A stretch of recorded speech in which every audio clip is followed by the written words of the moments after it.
All right, hello everyone, and peace of Christ to all of you. Today our topic is very simple, and I see a lot of comment from the Muslims, and always the comment I find them very silly.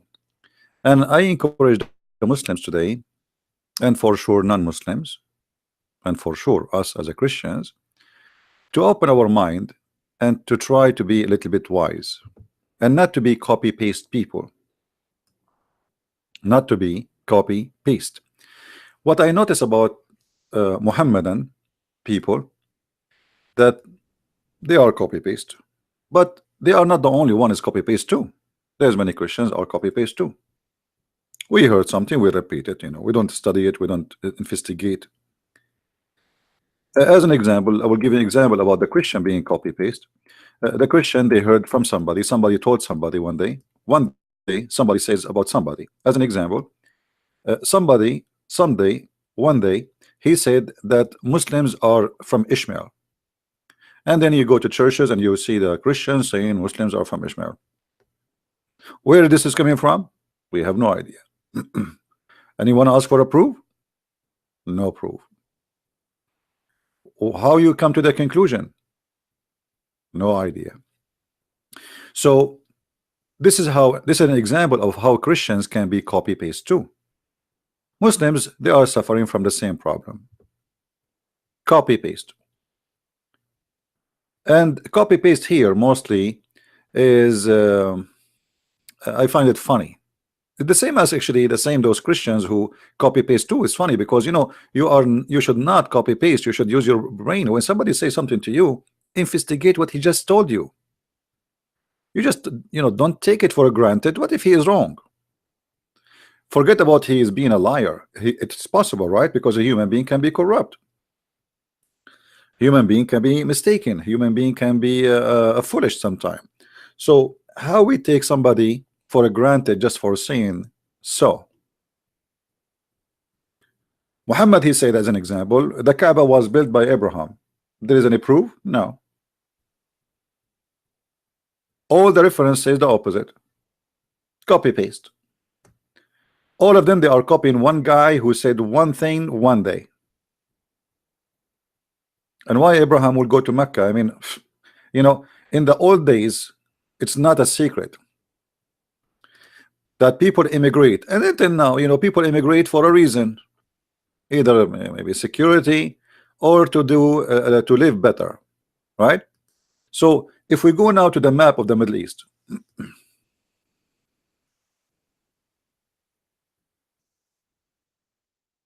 I will open it a second. So if we go to this map,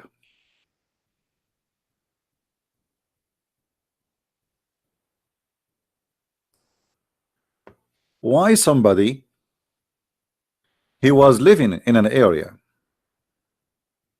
which in Iraq, which has two big rivers coming through the north of Iraq, and he will immigrate all the way to the middle of nowhere according to Muslim, actually nobody lived there too. Not only it was not a town, nobody there. I mean, it's empty. So why somebody and how somebody can risk and go from here? Let us highlight. Give me a second. From this area going all the way to Mecca. People goes where it is. There is reputation that it is a green and better. As you see, this is here. It's a pure desert. There's nothing. There's nothing. If I make now a landing on Mecca, the land of Mecca, using Google, if we zoom in and we make a landing, what we will find in this territory? I mean, what is there? Dead land. Nothing until now. Who in the world wanna go there? What I will do there? There's nothing. There's no greenery. I mean, it's a chain of crazy dead mountains, Rocky mountains, no grass, no trees, nothing.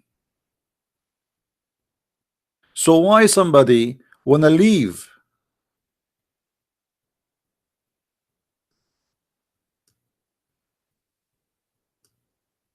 From here, a green territory, whereas there is rivers, and move to the middle of nowhere where is nothing except death. And how he even can survive it? I mean, a guy and his child, or his children and his wife, walking all the way in the desert, crossing those mountains, going all the way to what? To Mecca. I mean, what is that? And even the Muslim, they say that the one who came first, it was Hajar and her child. Imagine a woman, not even Abraham, a woman alone. That is copy paste. That is copy paste. People at that time, they live by what? They grow their animals. They don't have companies they work in, and they don't have a supermarket to go and grab the food and come back. You have to have a greenery to live. Otherwise, you are dead. You have to have water, a spring of water to live. According to Muslim, the first time Mecca have a spring of water, it's because of Hajar, and it was a miracle. So why she will go there?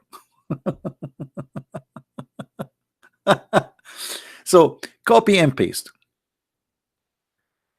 If we go to Jerusalem, you will see that this land is not really a desert.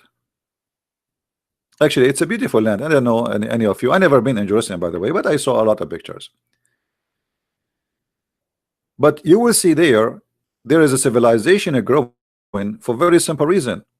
They have trees, they have fruits, they have a greenery, they have vegetables, they have rain, and even they have snow.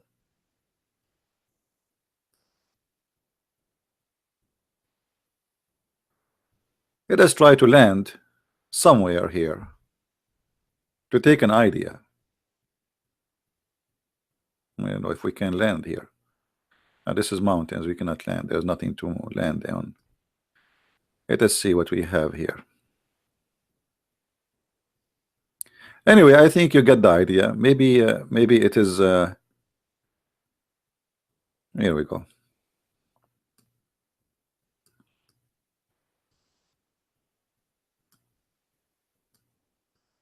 See, this is not a desert. This is not a desert. It's a beautiful place. So why in the world somebody wanna go immigrate to Mecca to do what exactly? What is the logic? Same time, if we ask the Muslims, why Muhammad was praying all the time to Jerusalem? Most of his life, since he claimed that he is a prophet, he was praying in the direction of Jerusalem. What he have to do with Jerusalem? If Mecca is the house of Allah, and Mecca is the most important place for Allah, so was Muhammad committing sin and praying to the wrong direction?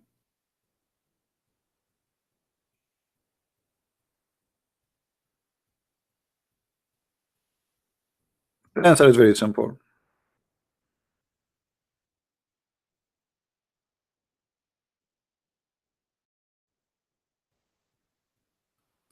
In the beginning, Muhammad was trying to convince the Christians, the Jews, that he is believing in the same God they do. So he prayed toward Jerusalem, especially the Jews, because he lived between the Jews, not in Mecca, especially in Medina. And when he gave up, the Jews will never believe in him. He decided to kill all the Jews, all the Christians, and okay, now I do not need their Jerusalem. They will not believe in me anyway. And then Umar ibn Khattab, he gave him advice to make money to switch to the Kaaba.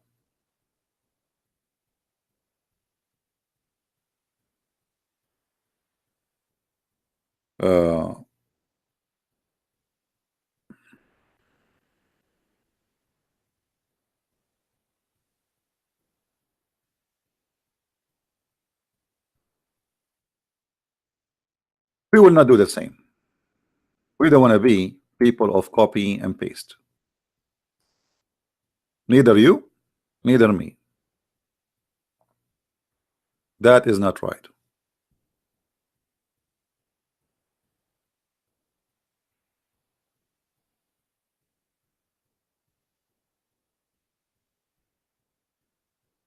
Always, you know, when we speak about a religion and you are from different religion, you come to me with your own idea and you try to refute me that your religion is better, and I understand that.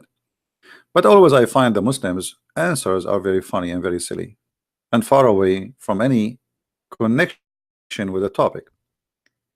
If we go and ask the Muslims, you Muslims believe in something called Tawheed. What is Tawheed? Tawheed. I mean, even the name is stupid because Tawheed means unification. Tawheed means unification. How your God is one and you believe in Tawheed? If he is one, because the second you use the word Tawheed, that's mean you are believing in a unification of something, unifying something. Simply, the word Tawheed is supposedly the God of Islam unifying all the gods of Quraysh, the gods of the Arab. They have many gods beside Allah. This is what the Quran is saying. So Allah, he unified all gods together under his name. Now if we say this is Tawheed, that will be nothing but paganism, have nothing to do with worshiping one God. Same time, if God is one, or there's two gods, or there's three gods, or there's five gods, I mean, who care as long it's true or not? So to make it simple, the Muslim, they say to us we have one God. The Christian, they say we have one God. The Jews, they say we have one God. But obviously my God is not the same as yours. And we need to examine your God and see if he can fit to be a God or to be God. God, but he is a foolish God, that's cannot be God. Have you ever heard of a God? He's a fool. Allah is a fool. Allah says that the woman, she have a sperm coming from her ribs. Allah, he said the man have a sperm coming from his backbone. Allah, he claimed that the sperm transform into a congealed blood. Allah, he claimed that the sun set in murky water. Allah, he don't even remember which one he created first, the trees or the stars. I mean, have you ever heard, okay, you have one God, but you have a foolish God. So I am really happy that you are saying to me I have one God who is a fool. So if I met with somebody and he says to me I believe in 1,000 God, and then he present to me books, and those books are really not, they are not stupid, how I can answer him? The 1,000 gods he have, they are smart, wise. The one God you have is a fool. So having one God, having 10 gods, having 330 God, having 40 God is a silly thing, because simply it's about is true or not. It's not about how many there are. So the Muslim, he think he is proud. I believe in one God. I believe in one God. But you believe in one idiot God. Are you following with me, guys? Are we following?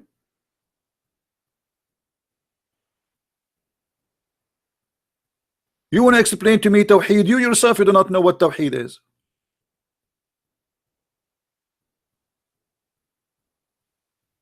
As an example, Allahu Samad. You don't know even what the word Samad mean, because this is an Aramaic word. As-Samad is coming from Masmud, which means the collection. How he is one, but he is a collection. How Allah is one, but he is a collection. And the Muslims, everyone, he give you his own interpretation for the word, and every his own translation for the word. Let us show you.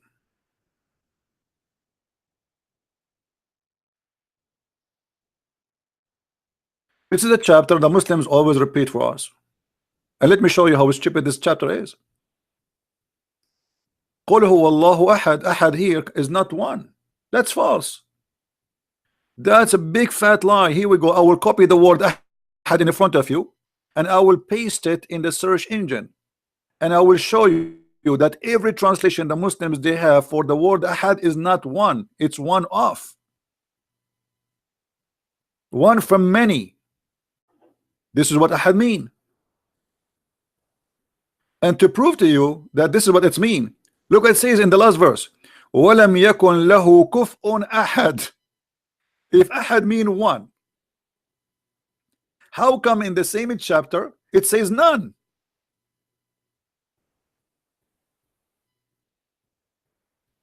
Is comparable into him. Ahad suddenly became no one, which means no one of you. You know what I mean? So ahad does not mean one. The same chapter in front of your eyes.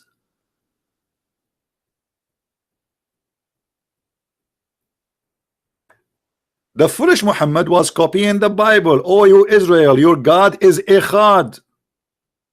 Echad is not one as number. Echad is one as a unity. This is why the Bible says that the man, he leave his family, his parents, and he live with his wife, and they will become one.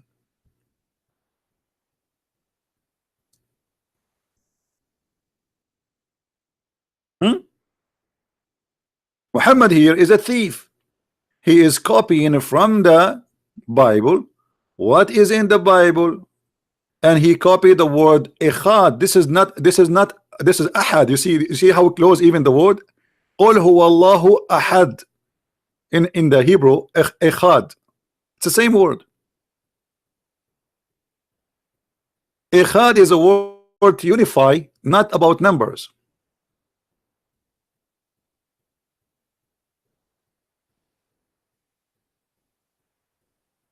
And this is where Muhammad he got the word echad. Here the one is about unification, not about one by number.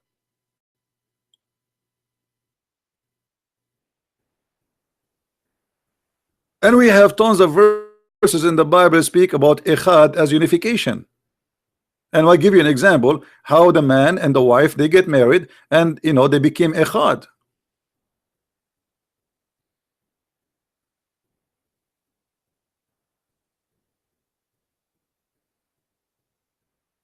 And this is what happened when you have a thief who is copy paste, and he himself, he do not know what he is talking about. Your God is one, but not one as number, one as unity, because this is the word echad. They became one.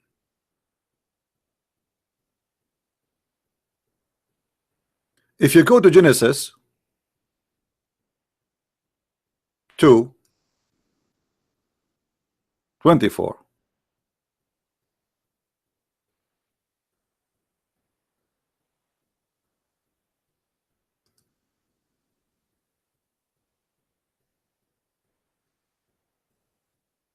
do you see it? Do you see a translation? What happened here? We have two human, not two gods. They are even human. Therefore the man shall leave his father and his mother and be joined with his wife, and they shall become one, echad, unity. So Muhammad the thief, he stole, but by stealing he got himself busted as usual. If we copy the word ahad, which the Muslim keep reciting for us, and we paste it in the search engine of this funny Quran, right in the front of your eyes, I will paste. Look how many times the word appear. Look how many times. All of them. وَمَا يُعَلِّمَانِ مِنْ أَحَدٍ. You see the word ahad? It's the same exactly the one we posted in the search engine. What ahad mean here? Anyone, which mean any one of many, not one. He's not the only one. There's one of. Translation chapter 2 verse 102.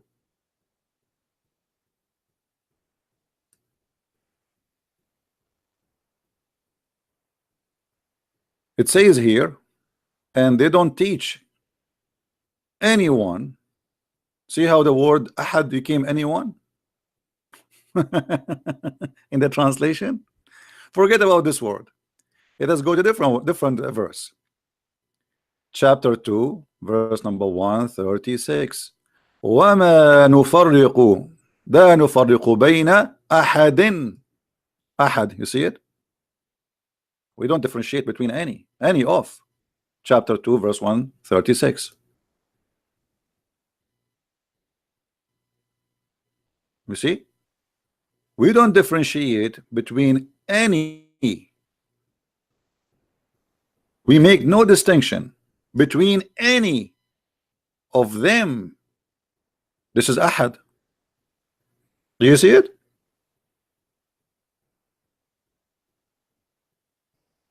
And we can go all over the Quran non-stop, and you will see that the word come always in such a way. Chapter 2, verse number 285. Ahad.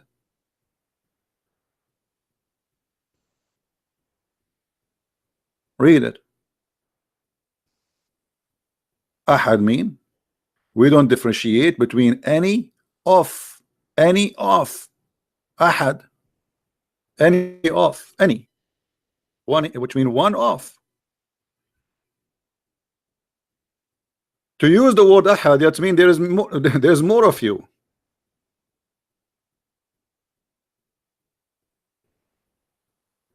Or you take it as in the Hebrew, where it is echad, which means unity. So in a very simple study, we discover that Islam based in fictions and stupidity. Nowhere in the Quran it make it it's like here, if we say, okay, the Quran saying Allah is one and he don't mean unity, but that will be a problem, because the Quran itself, the word of Allah, is not created. You see, in Christianity, the word of God is God. In the beginning it was the word, and the word was with God, and the word is the God, not something beside him, is God. In Islam, the word of God is not created. So now we have any created being. How many? Two: Allah and the word. You can right now search in Google and you will find that the Muslims believe that anyone who believes that the word of Allah is created is a kafir. He is not a Muslim.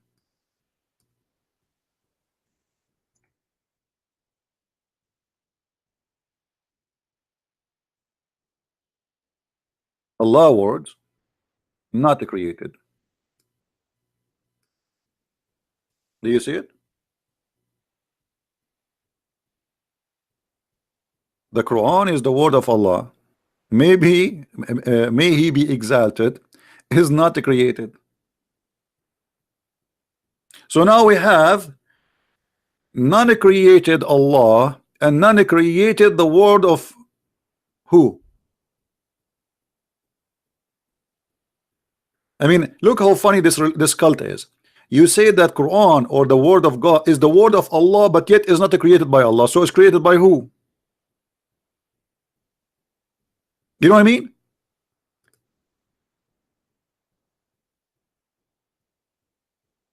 Do you people believe in the Trinity? That the word of God is God? Do you believe that God and his word is one? No, you don't. So what we have now? We have a problem. We have a big problem. The one who says that the word of Allah is created, he is not a Muslim. And actually there's many Muslims, they've been slaughtered just for saying that the word of Allah is created. Answer: the Quran is the word of Allah, may he be exalted, and not is not created. Just to make it short, we do not need to read the whole article.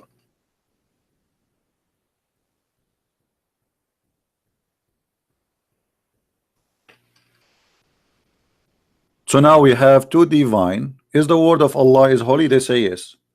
Is Allah is holy? They say yes. So now we have two holy which are any created. Foolishness. Either you believe in one God and you know, in the way you reject the unification, or let us say, you reject any idea of, okay, yes, God is he is a physical being, because remember, in Islam, God is not spirit. God in Islam is not a spirit. Remember that. While in the Bible it says clearly that God in the Bible is a spirit. In the Old Testament and the New Testament, there's no different. God is a spirit.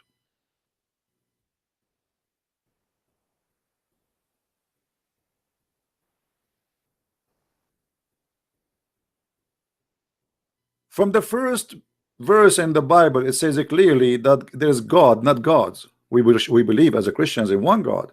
It's a lie to say we worship three gods. That's a big fat lie. Even the silly Quran confirmed that the Christians believe in one God. But Muhammad, because he is confused, he do not even know what Christianity is about.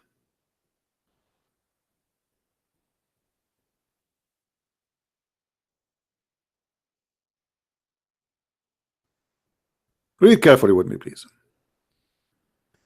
Chapter 5, verse number 17. The Christians are kuffar.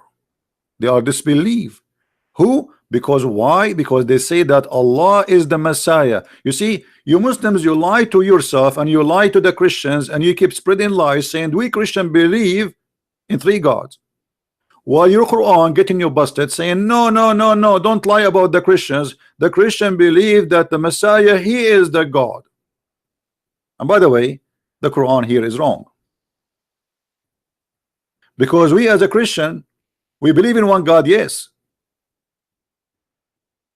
but we believe in God the Father, God the Son, God the Holy Spirit, one God. We don't say that the Messiah is the Father. So here Muhammad, he got it wrong again. When somebody says to me, how that can be, God is one but yet he is three in the same time. Well, you say to me, I want to drink. You drink, you bring me what? You bring me water. Water is one, but the fact is three. H2O. Is that correct? Even the source of life is based on number three, the water. Even the Quran says, وَجَعَلْنَا مِنَ الْمَاءِ كُلَّ شَيْءٍ حَيٍّ. We made it from the water every living thing.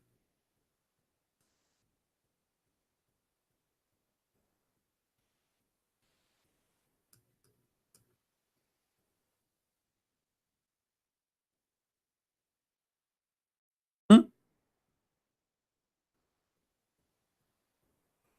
We made it from the water every living thing.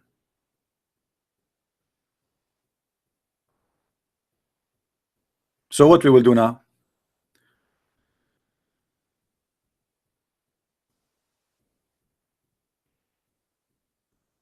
And if you look at the logic of the Quran, how to refute the Christians about how and why Jesus is not God, it says if Allah want to destroy Jesus, he can. Yeah, I can say the same too. I mean, talk is cheap, isn't it, guys? Are we listening, people?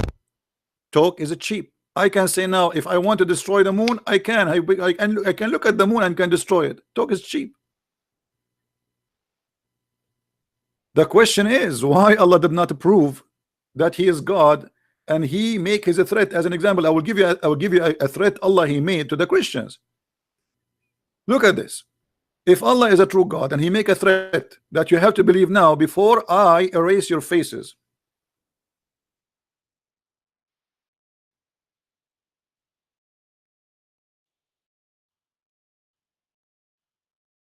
Thank you for those who are, you know, supporting us, and I know you do not need our thanks. يا أيها الذين أوتوا الكتاب آمنوا بما نزلنا مصدقا لما معكم. Chapter 4 verse number 47. What this verse is about? It is one of the most funny stupid verses in the Quran proving Islam to be false. Why? Because Allah he threat the Christians to believe in Muhammad, otherwise he will erase the details of our faces. And trust me, I have all the details there. and not a single Christian he lost his details.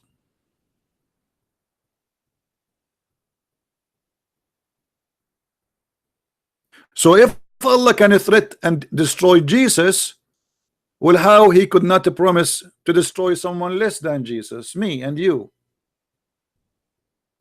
He spoke in the time of Muhammad, saying to them, believe now, believe in what I have revealed to you, confirm that which you possess. And by the way, here you will see the verse confirming that the Muslims, they lie when they say the Bible is corrupted, because the Quran does not agree. The Quran says confirming what you possess. Do you see the word possess?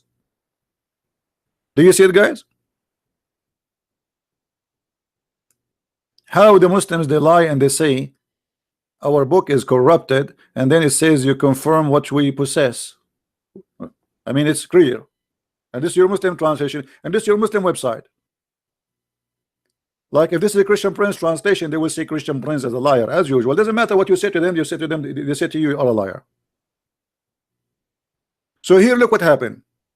Allah, he made a promise, if you don't believe in Muhammad now, we will do to you the same as we did to the Jews, and we cursed them and we made them pigs and monkeys.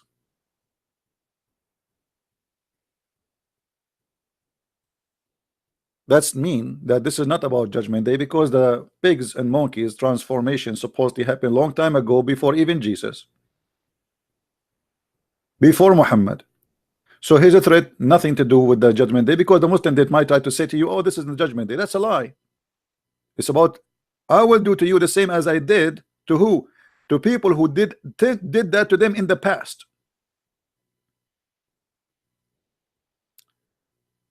And here again, one of the funny things about Allah, that he cursed the Jews for breaking Sabbath, and he made them pigs and monkeys. And I find this is hilarious, and I will tell you why.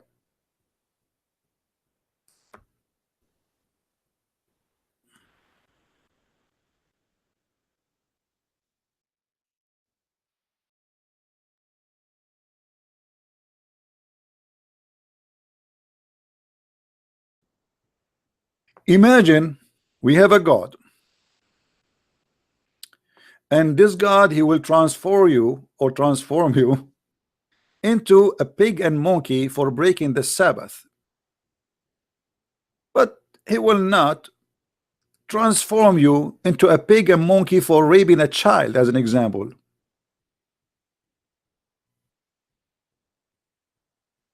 I mean, don't you see something stupid there? Why those people, even the story there, proving to us that Islam is nothing but a fiction, stupid stories, foolishness. This is why I made the video today. The topic is the Trinity of wisdom versus Allah foolishness. Ask them, Muhammad. Ask them. Of the township that was by the sea, how they did break the Sabbath, and how their big fish came into them visibly upon their Sabbath. They, on a day when they do not keep Sabbath, came they not into them. I mean, translation is very horrible.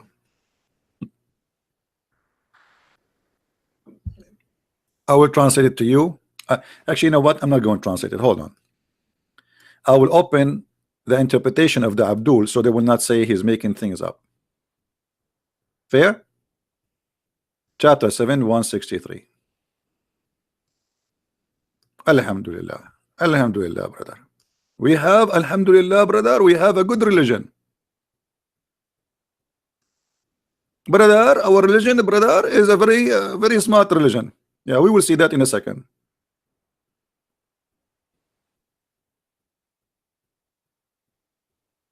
And everybody will die laughing.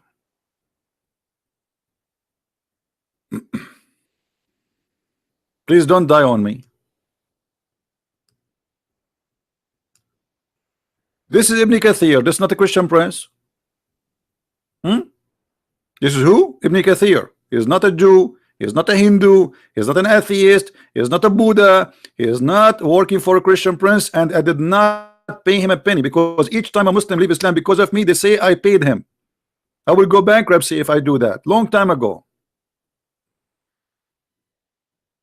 Tell them about the town which was by the sea. Supposedly it's an island of a Jew who live in the sea. What is that in Hawaii? What is that? No problem. When their fish come to them openly in Sabbath day, so what the fish do?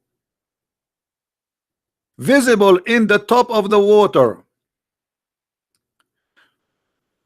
So the fish every Saturday, they are fishermen. They live from fishing. The fish, they come and they play ballet. We are here. You cannot fish us. Today is Saturday. La la la la la la la. And who is the one making the fish come only in Saturday? Allah. And it did not come to them on the day had no Sabbath. Look at this game. So those poor Jews, they have fish only in Saturday. And their fish does not come to them in any other day.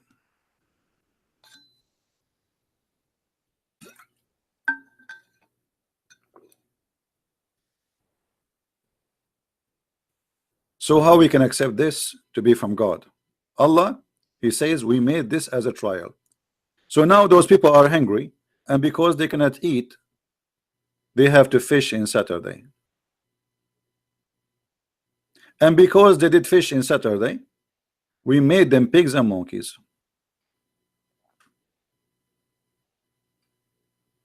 How silly, how stupid.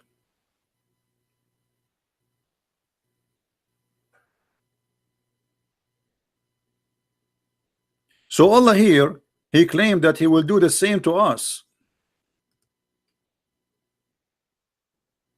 In chapter 4 verse number 47.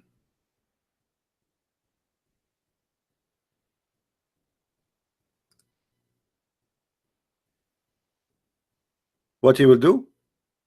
He will erase the details of our faces if you do not believe in Allah. Allah command the people of scriptures to believe in what has sent to them by the servant of Allah, Messenger Muhammad.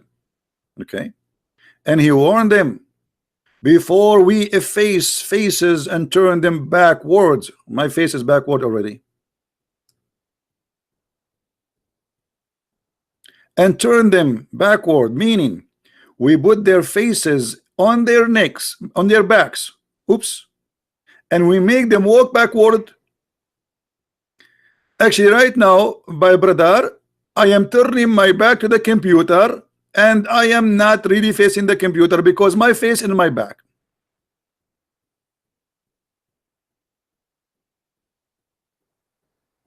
So if Allah is God and he can destroy Jesus as he said in the other verse, why he did not keep his promise and destroy the Christians? And he did, you know, just at least one, just one. This is why I said talk is it cheap. Anyone can make a threat, says my God will make the okay, this is Allah himself talking, saying I will going to erase your faces.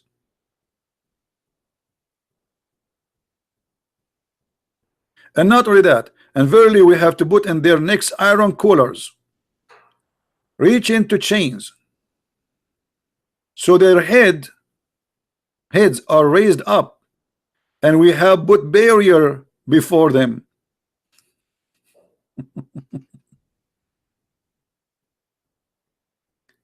If you go to different interpretation, you will see even things getting more funny.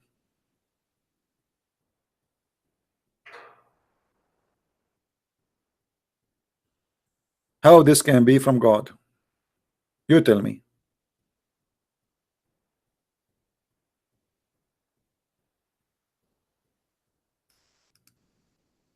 So, you know, speaking about God, you can speak about any God you want. I mean, you can claim whatever you want. But how to prove your God is a different story. Your God is one, your God is two, your God is four. This is not my business. Your God is true or not. This is my business. When your God, as an example, and this is, here we go, this is your Islamic interpretation, not mine. Chapter 86, verse number 6 and 7. When Allah, he says that the women have a sperm and it is coming from the ribs of the women, the location of the necklace specifically. How that can be God? Here we go. You have one God. Okay, I'm happy for you. I'm really happy for you, brother. You have one God who is an idiot.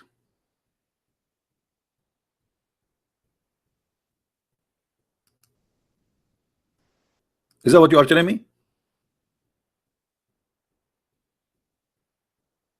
So let the man see from what he is created.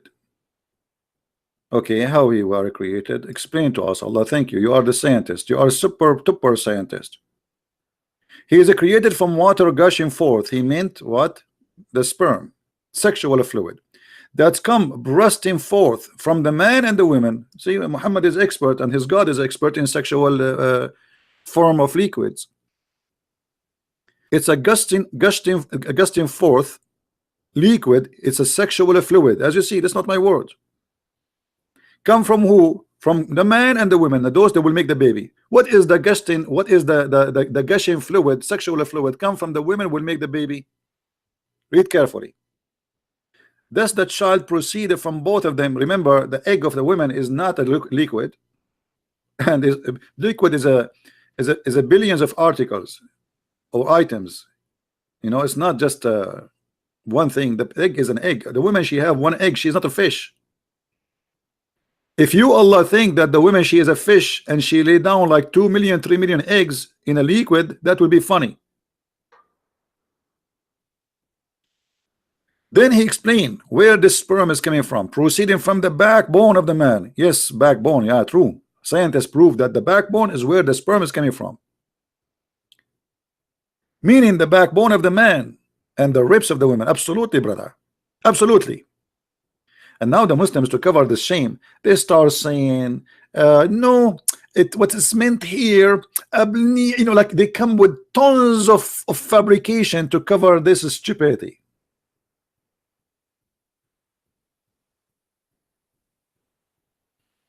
And by the way, if you don't have insurance yet on your backbone, I advise you to get one, because what if your backbone is broken? Once I was in the beach and I saw something in the chest of a woman.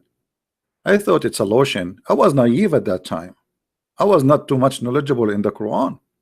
But after I learned the Quran, brother, I noticed that this woman, she was a filthy woman. She was having sex in the beach, and she have her sperm, her cum in her chest because she have testicles there.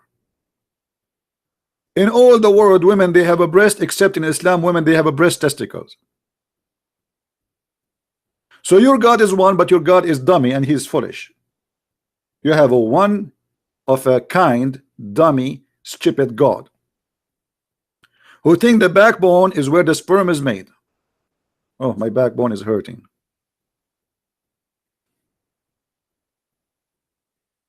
So you give me a headache 24 hours, 7 days a week about my God is one. I worship one God only, brother. But your God is crazy God.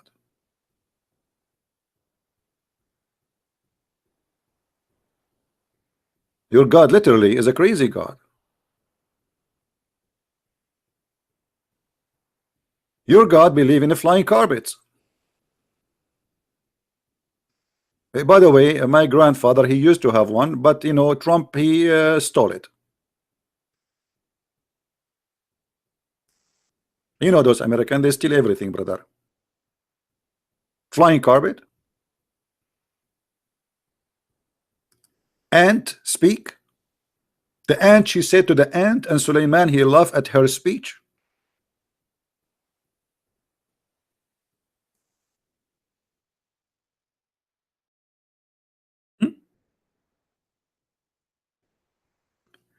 As I know, ants are deaf and mute. The only way for them to communicate is vibration or chemical. They don't talk. And vibration here, you don't vibrate in the ground. They vibrate on the body of each other. And they don't understand each other because they hear the vibration or the sound of vibration. No, they are deaf. They are you know, they don't hear anything. But the vibration itself is the message, or by chemical. So Allah, the wise, the one God, he said, till when they reach the value of the ants, one of the ants, she said to her friends, she is a warning. And by the way, here the Muslims, they make a big article about, according to science, brother, it's discovered, brother, that the one who warned the ants is a female ant.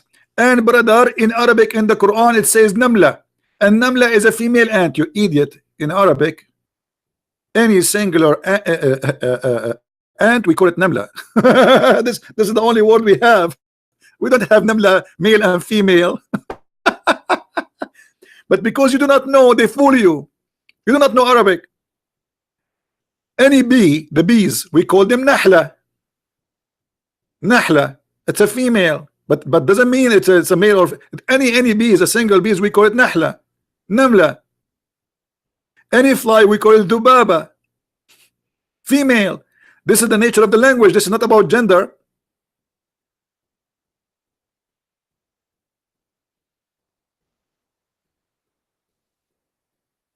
But because you don't speak Arabic, the fabrication is ready. They say, how the Quran knows that this is a female ant, brother? Brother, we told you why. Because in Arabic, the namla is always a female word for all kind of ants. Any singular ant, we call it namla. Any singular bees, we call it nahla. Any singular fly, we call it dhubaba. The T at the end is added as a female for all those insects. But I have a question for you in the same time. How this ant, she knew the name of Suleiman?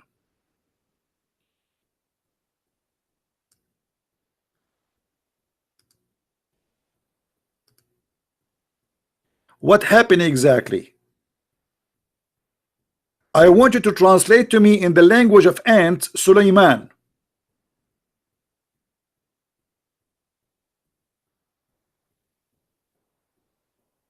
As long ants are mute and deaf, how she said to them the word Suleiman? How she said that to them?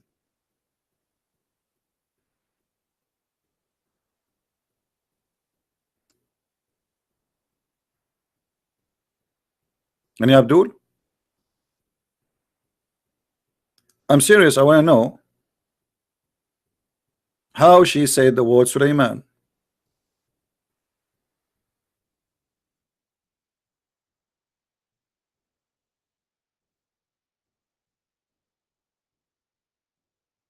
That's amazing. I mean, that's alone is a discovery.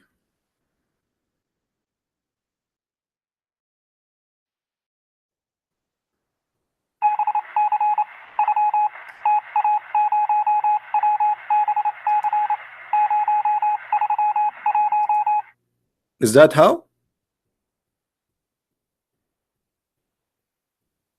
If this is how the ant, she said to the other ants that this is Solomon, cannot be, because the verse after it, getting the Abdul busted, it says that Solomon, he were laughing at her speech. At what? Her speech. Her speech, not her.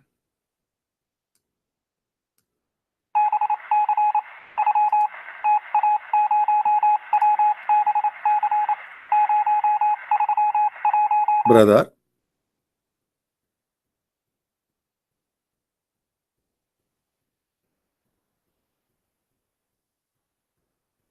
who is feeding who now? Who is fooling who? And look here, it says the verse. I mean, the story is really interesting. If you want to laugh, really, if you want some cartoon, chapter 27 is really a cartoon movie.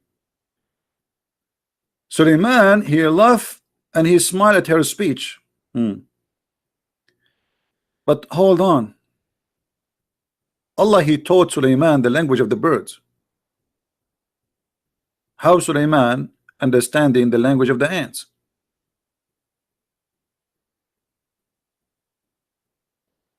Just a verse before it, it says that Allah, he taught us the language of the birds.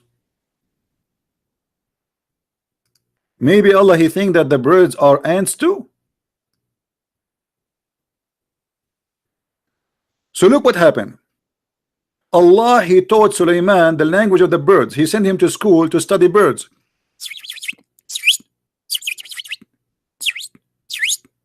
And then Sulaiman, he went in a journey and he started understanding the wrong animal, the ants.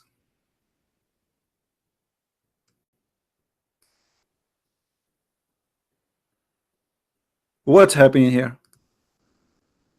I teach you the language of the ducks, you understand the language of the elephant?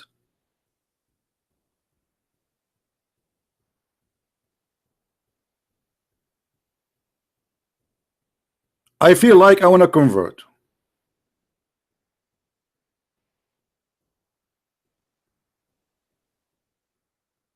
Look like Allah by mistake, he sent Sulaiman to learn supposedly the language of the birds, but he ended in the anti-classroom language.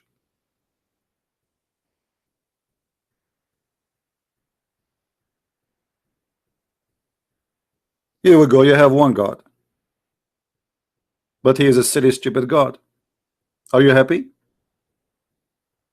And Sulaiman, brother, he said, brother, thank you Allah, thank you for teaching me Allah the language of the birds, thank you very much.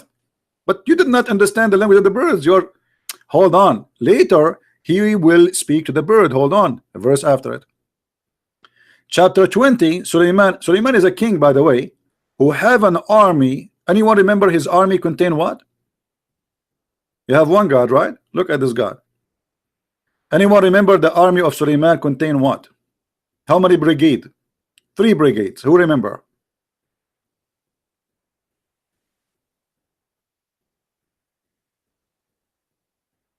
Birds, genie, and a human. Imagine you are Trump, President Trump.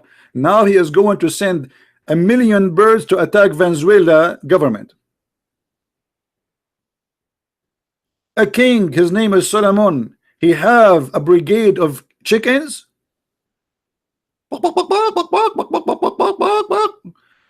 This is General Chicken was saying that I am going to meet the King Solomon right now. And he says he want to report to him how many eggs the chickens they lay down today, preparing for the coming war, because those will become a cheek and they will go and attack the enemy.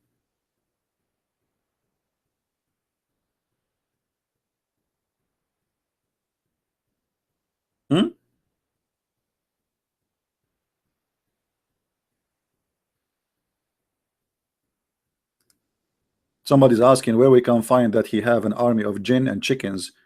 And here we go, it's in front of you. Chapter 27, verse number 17, same chapter. You have one God? You have one God. Now, this is your God, the one God you are talking about. You have telling us a story. What the difference between this and the Lord of the Ring?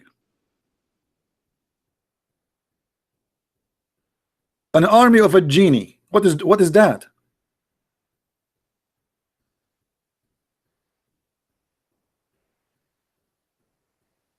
And then the bird, he disappear. Where the bird goes, we find later that the bird goes so he can look for a woman. She have no hair in her legs. All my life, you see the reason I'm not married, because I'm looking until now for a woman. She have no hair in her legs. All of them, they are very hairy. So the bird, he disappeared. He is a big colonel in the army. Big colonel. Let me introduce you to the colonel of Allah. The colonel which are hired by Allah. They are servant of Allah anyway. You know.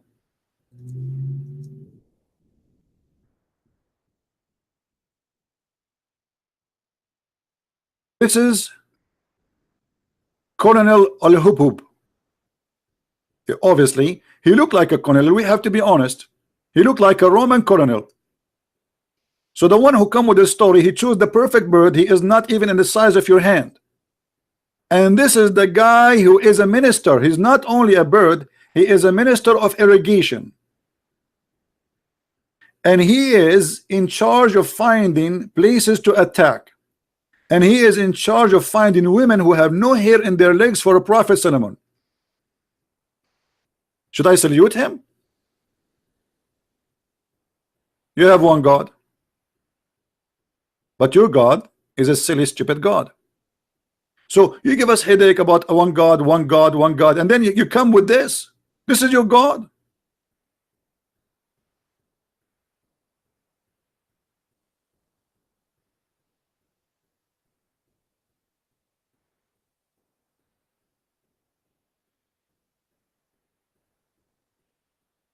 I'm really, really convinced now. That's it. Your God is the true God. Must be.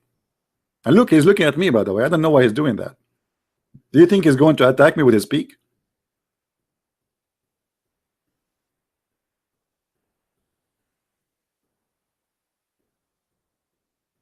So you give us headache about one God. You have one God. I mean, you have the most cartonic God ever we can find. Roman general. You want to compare, aren't you? This guy is a thinker. You want to see? You want to compare between Roman general? Yeah, okay. I will show you a Roman general. Hold on.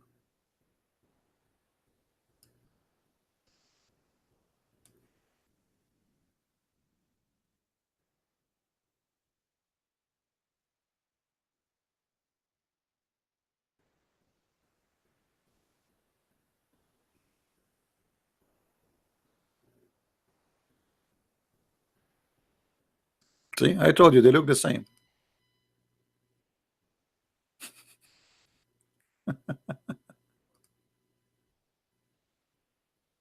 Makes sense. I mean, just compare between them. They choose this bird and make a fiction story about it because look like he have a rank. I mean, look at his head. Obviously, he was from the Roman. Isn't it clear? What's wrong with you? Why you don't see?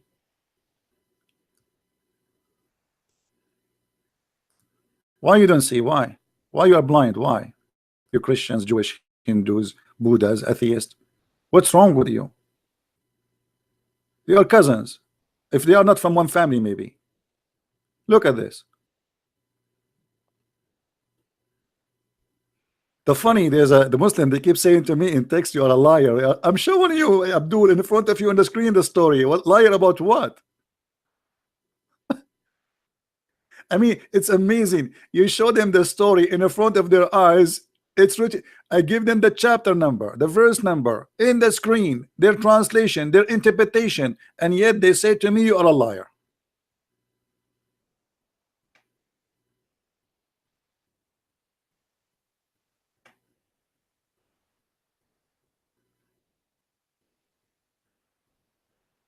Muslims, do you know how many Muslims leave Islam because of my videos? You yourself, you will leave Islam. I mean, there's no way a person, he have little brain, he will stay believing in such a one God who tell us such one story.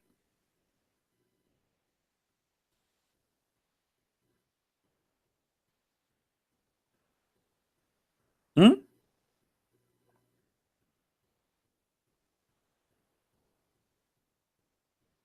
I mean, what a story there. Look at this story. But the most funny part I like actually about this story is the Afrit. Anyone knows what Afrit? Who knows what Afrit is? I don't know the translation here. Stalwart. I don't know what stalwart. Is that correct? What stalwart mean? Afrit, he is a genie, but he is different kind of genie. He's called Afrit in Arabic because supposedly he is so fast, extremely fast. Let me show you how the Afrit look like, so you can get an idea if you are thinking to convert to Islam, brother. I think more of you, many of you will convert today.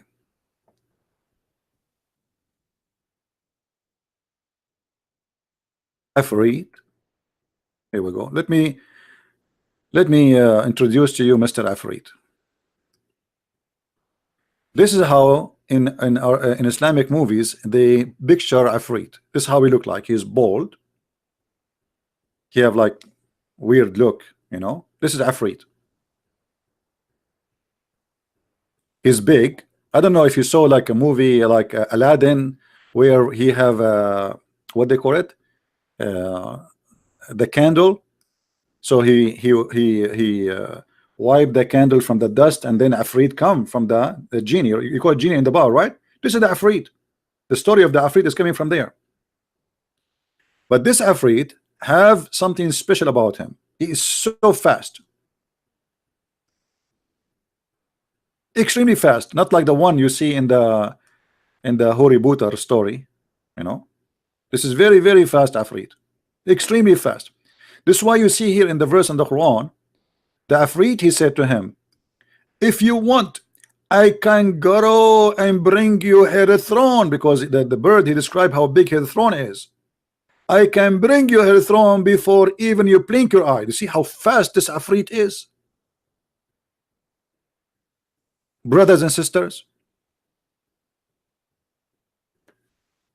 I advise you all to convert to Islam right now. Only Allah, he tell us stories about the Afrit.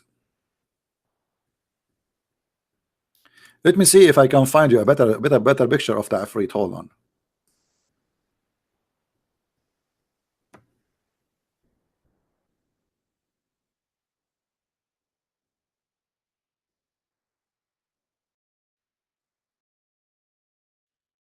When I was a kid, the TV always have movies about Afrit, but those are old movies. They are not doing them no more. I miss them really. The Afrit, he come from the container, and then he says to you, Shubik Lubik, which mean, what do you want from me will happen right now.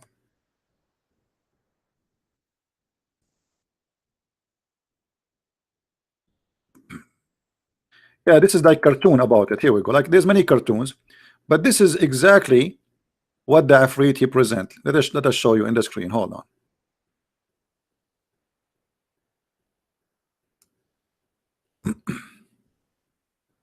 That's a nice. Do you see what the Afrit? I mean, how in the world you believe that this is God and God is telling you this? Your God, he believe in the Afrit coming from from the ball, and he is in control by Sulaiman. This is the Afrit.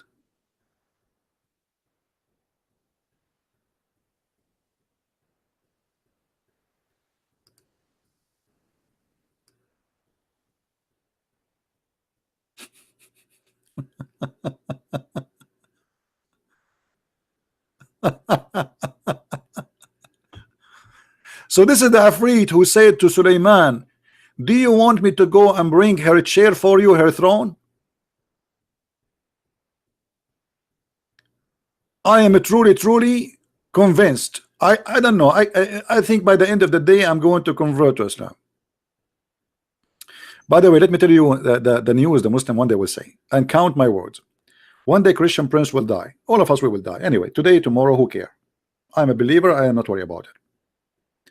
But one day Christian Prince will die, and the Muslim they will say Christian Prince converted to Islam a second before he go to grave, brother. Anyone is famous. Anyone, it doesn't matter who you are. They say he converted to Islam before he died, brother. For sure, I will convert to Islam before I die. Are you kidding me? Hello.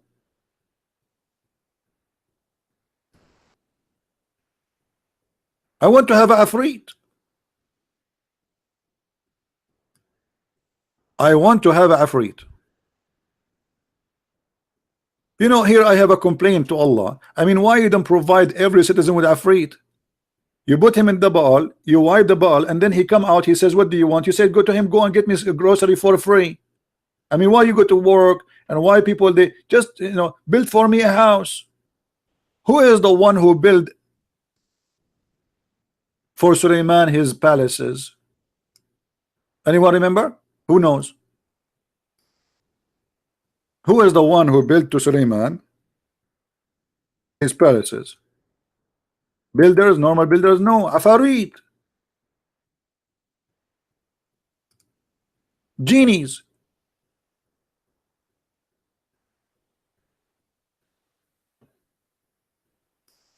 And into Suleiman, chapter 34, verse number 12. And into Suleiman we give the wind, therefore morning course. Here we go. This is the flying carpet, by the way. By the way, flying carpet is true. Me myself, I used to ride it, but I told you Trump, he took it. All of us, we are Middle Eastern, we have a flying carpet. You go in the street, boom, bomb, explosion. Here we go, flying carpet. Everybody is flying. We can make your dream come true. Go just to the Middle East. Go to Somalia, brother.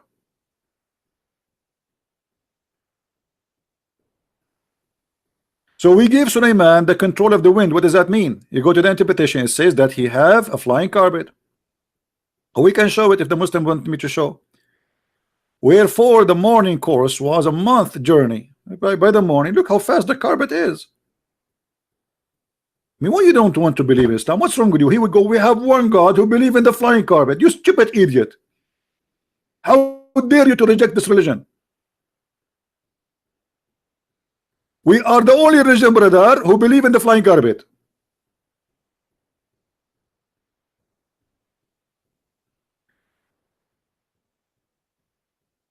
Okay, a Muslim saying to me, you're a liar. Okay, hold on, I'm a liar. Okay, as usual. Here we go. Chapter 34, verse 12. 34, 12. Okay, this is Ibn Kathir. This is who? Ibn Kathir. Is that Christian Prince? No, this is Ibn Kathir.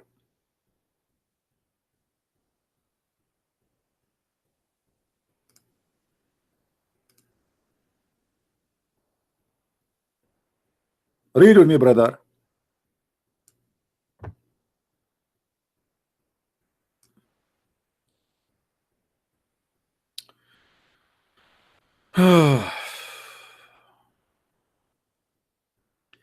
He subjugated the wind to him, so it would carry him, carry his carpet.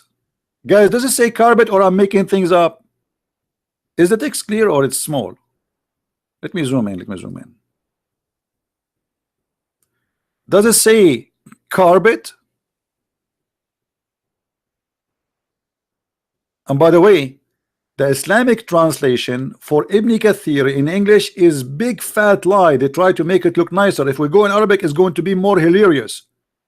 600,000 chairs in the top of the carpet.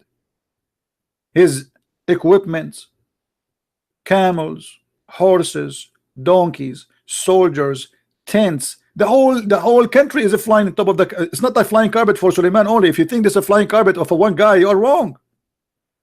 The whole nation is flying in the top of the carpet.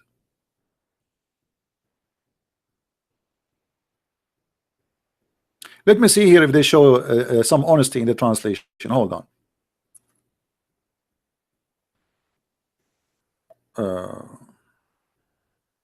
See, it's gone. Where it says he carry his equipment and his army? I don't see it. I don't see it.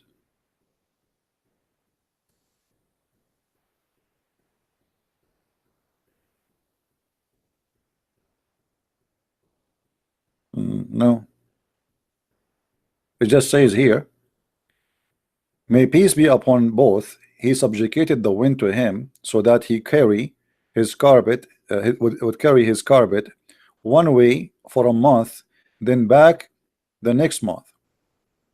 Al-Hasan al-Basri said, he set out from Damascus, in the meaning landed, and he ate a meal, and he flew from Ishtikar, and he spent the night in Kabir. I mean, this guy is going like Tokyo. He's like, he's mentioning to you all towns. Okay, he have a breakfast in Tokyo, and he have a lunch in Washington DC, and then he got his snack in Jordan. All right. Yeah, but I don't know where it is. It doesn't say anything about where is his equipment and army. It's gone. I don't see it. I know, actually, you know, I saw it in the same website before. I mean, how is the it's appear? They do like they changed it. How they took it off? So we will not laugh.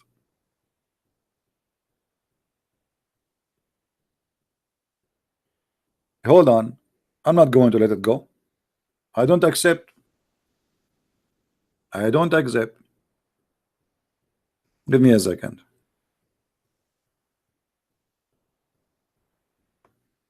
We are here to expose deceptions and lies. You cannot fool us, and you hide it, you liar. Shame on you. Okay, 34, 12.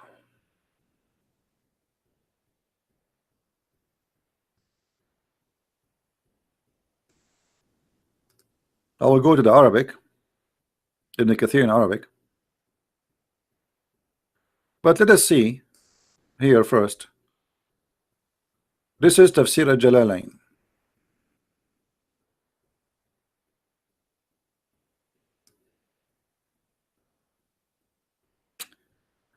And we dispose for Sulaiman the wind. Okay, the new journey, blah blah blah blah. Okay. Mhm.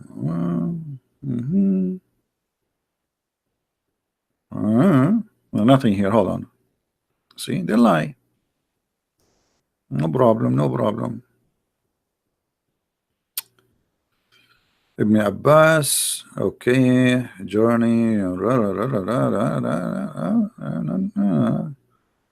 Okay. No, it's still not here. Let's go to the Arabic Ibn Kathir. The same verse, Ibn Kathir in Arabic.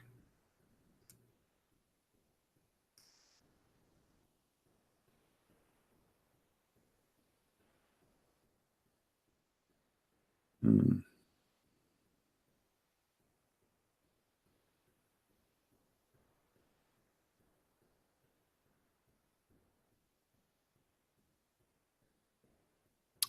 Okay.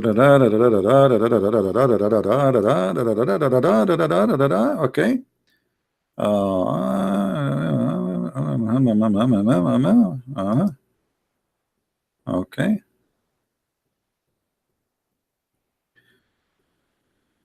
Let us see.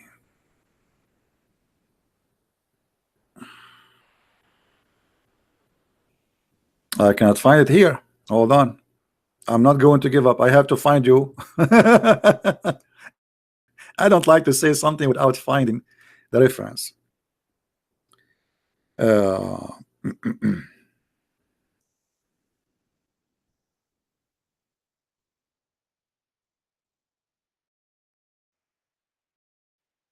me see if I can find it in English first. Hold on.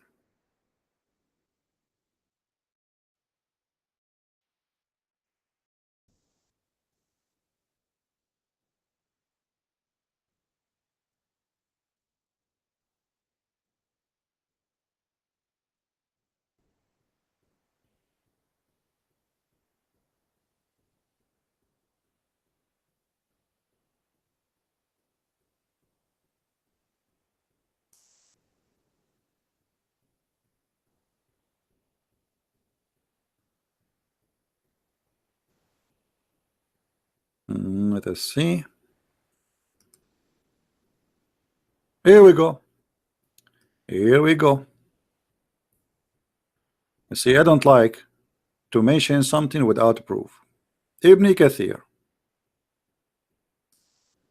Ibn Kathir. Do you see it, guys? You see Ibn Kathir? We don't lie. This is Ibn Kathir. Okay. Let us see what it says.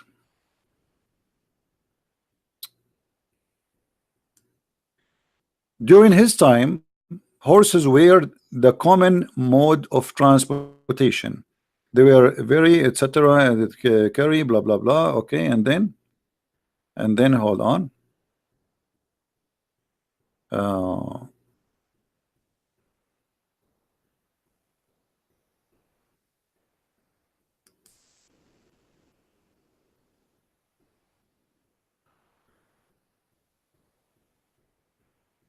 and here the story of the ant. Hold on. Let us see.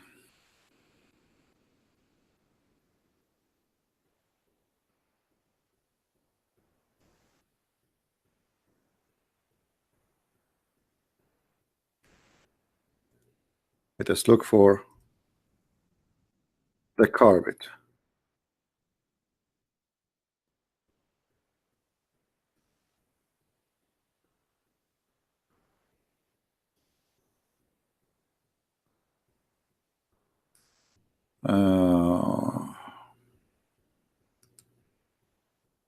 I have a video, by the way, about it.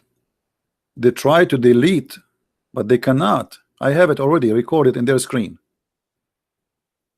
their website.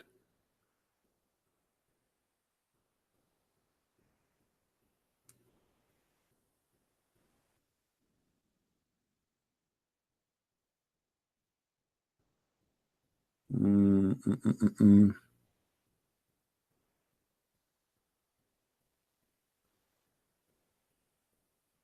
Anyway, I will post the link for you guys. You tell me if you find it in that link.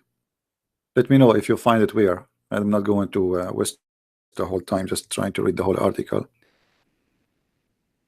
But it should say that Suleiman, he carried his equipment carried by the flying carpet, including all his army, all his stocks, all his men,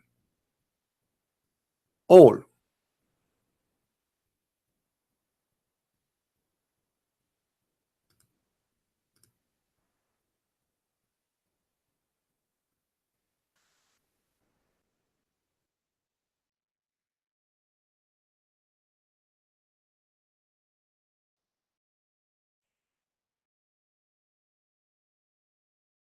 All right, let us see.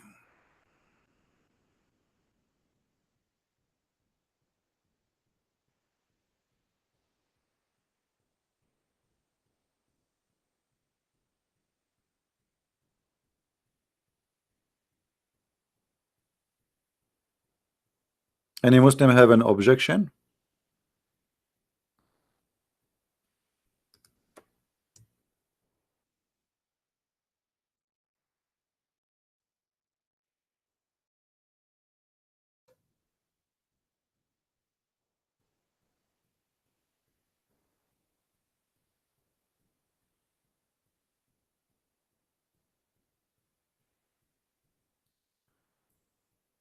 Uh,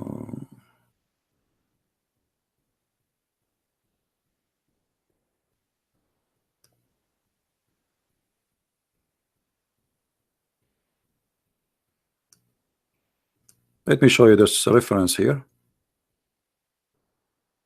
so the Muslim will not say he did not provide us with reference.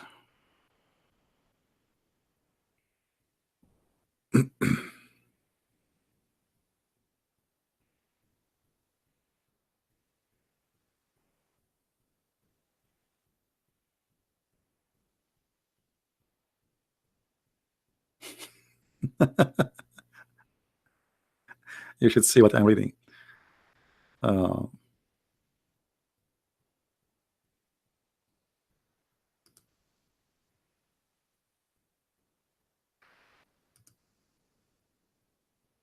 I found something, but it's like a PDF file. Anyway, how I can open all this, the book. You see the problem, you click in it, it open a PDF file, and then it you know, it doesn't give you a chance to search. You have to download the file. I don't download files from the internet like this. So here it says مختصر البدائع الزهور. It says that you have a flying carpet. Hold on. That the genies they made for Suleiman a carpet from silk with colors and have words in it written by gold, and he carry on it all his army and all his animals and all his horses and all the human, genie, beast, and birds. All right.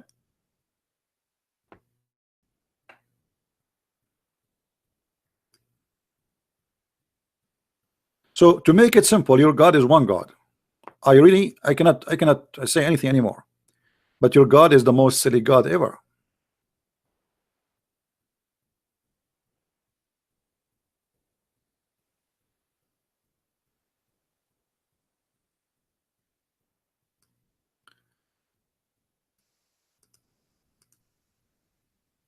Let us see if we can get more reference.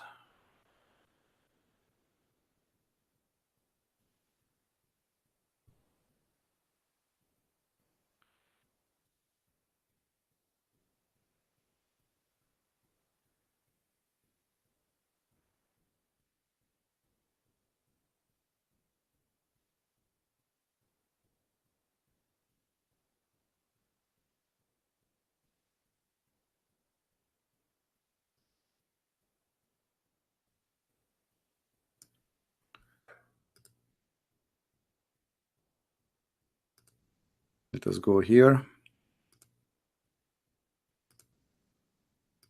This is the problem when you speak to people who don't speak Arabic. Then you have to prove everything you say in English. You know.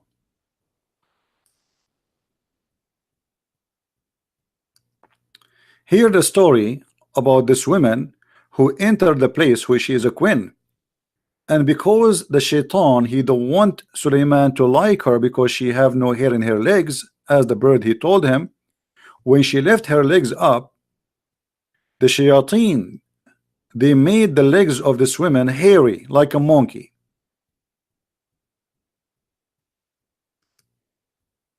Is that true, Muslims? Chapter 27, verse number 44.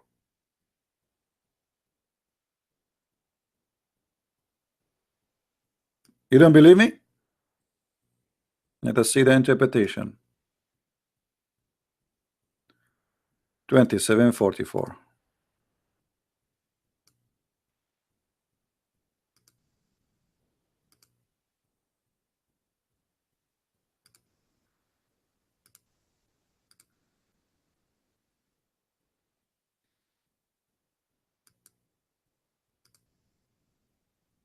Let me go to English.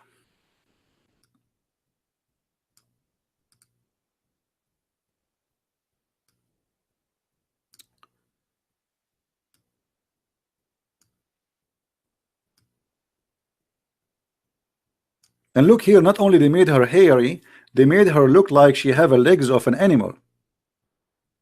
It was also said that he entered the place of the hallway. This was a transparent white glass floor, underneath which flowed sweet water and contained fish. Solomon had it made when he was told that her legs and feet resembled the shank of a mule.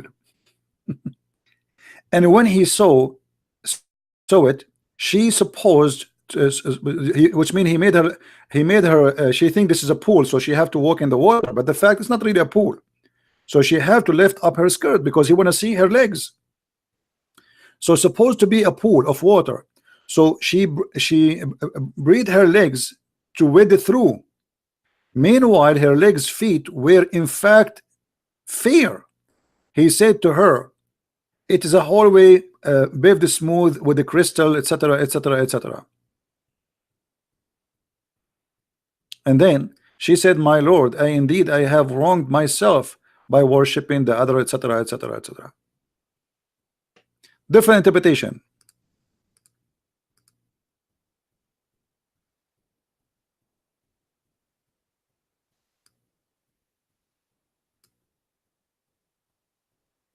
See, so see Suleiman, he like to see legs of women. He want to see her legs. Is it really have legs of a camel or a goat? If we go to Ibn Kathir, let's see what Ibn Kathir want to say. 27:44.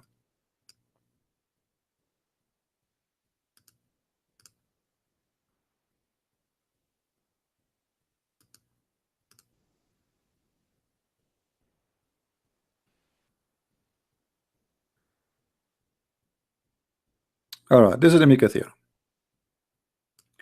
So when she entered her the place, but when she saw it, she thought it was a pool of water. So she tucked up her clothes and covering her legs. Suleiman had commanded the shaitan to build for her huge place of a glass beneath which water was flowing. Anyone who did not know the nature of the building would think it was water. See the trick? See the trick? So Suleiman, he made her think that she is going to walk in the water, but the fact it was a glass and the water is underneath and there's fish. But in fact, it was a layer of glasses between a person walking in the water. And then didn't show the rest. Yeah, most is gone.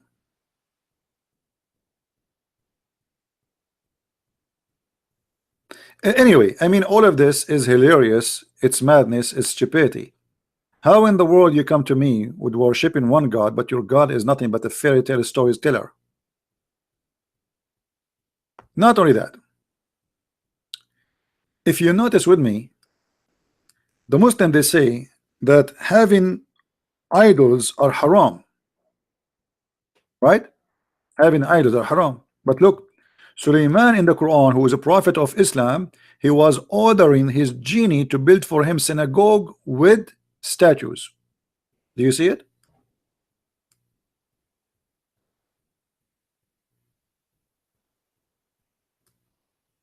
Chapter 34, verse number 13. How he is a Muslim prophet, how Islam is against statues, and then how he is ordering the genies to build the statues. Don't ask, don't tell.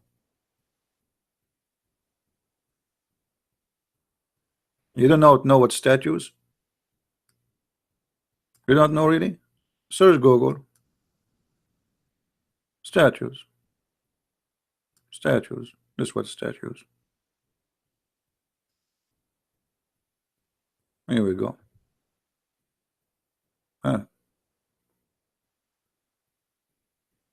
Statues.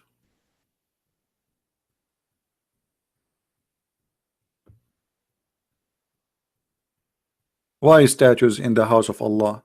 Allah is ordering Sulaiman to build the statues, and the genie, they are building it for him. Don't ask. And then here, actually, the verse after. Anyone remember what this verse is about? How Sulaiman he died? Sorry, David.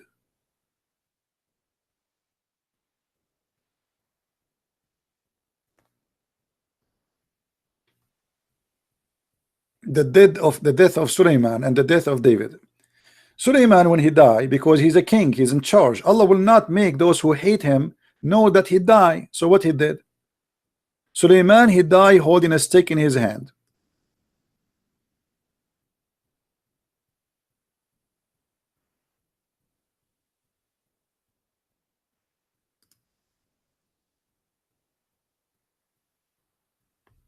And because he was holding a stick, he died standing, and nobody noticed that he is dead.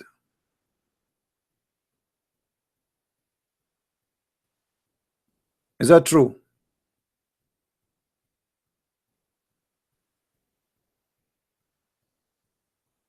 Muslims, is that true? I am going to die standing, and I will open my camera live in YouTube for the coming century, and nobody will notice that I am dead. And how they notice that he is dead? Anyone remember? How they notice that he is dead?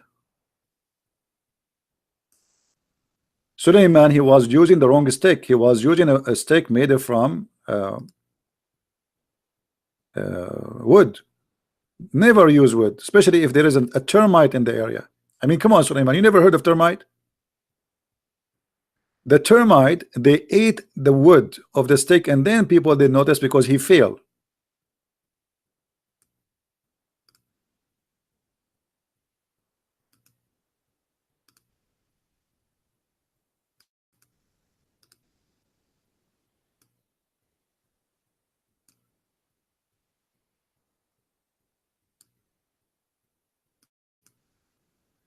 Tafsir Ibn Abbas, chapter 34, verse number 14.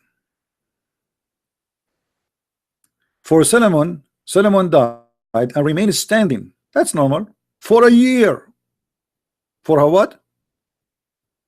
For how long he died standing?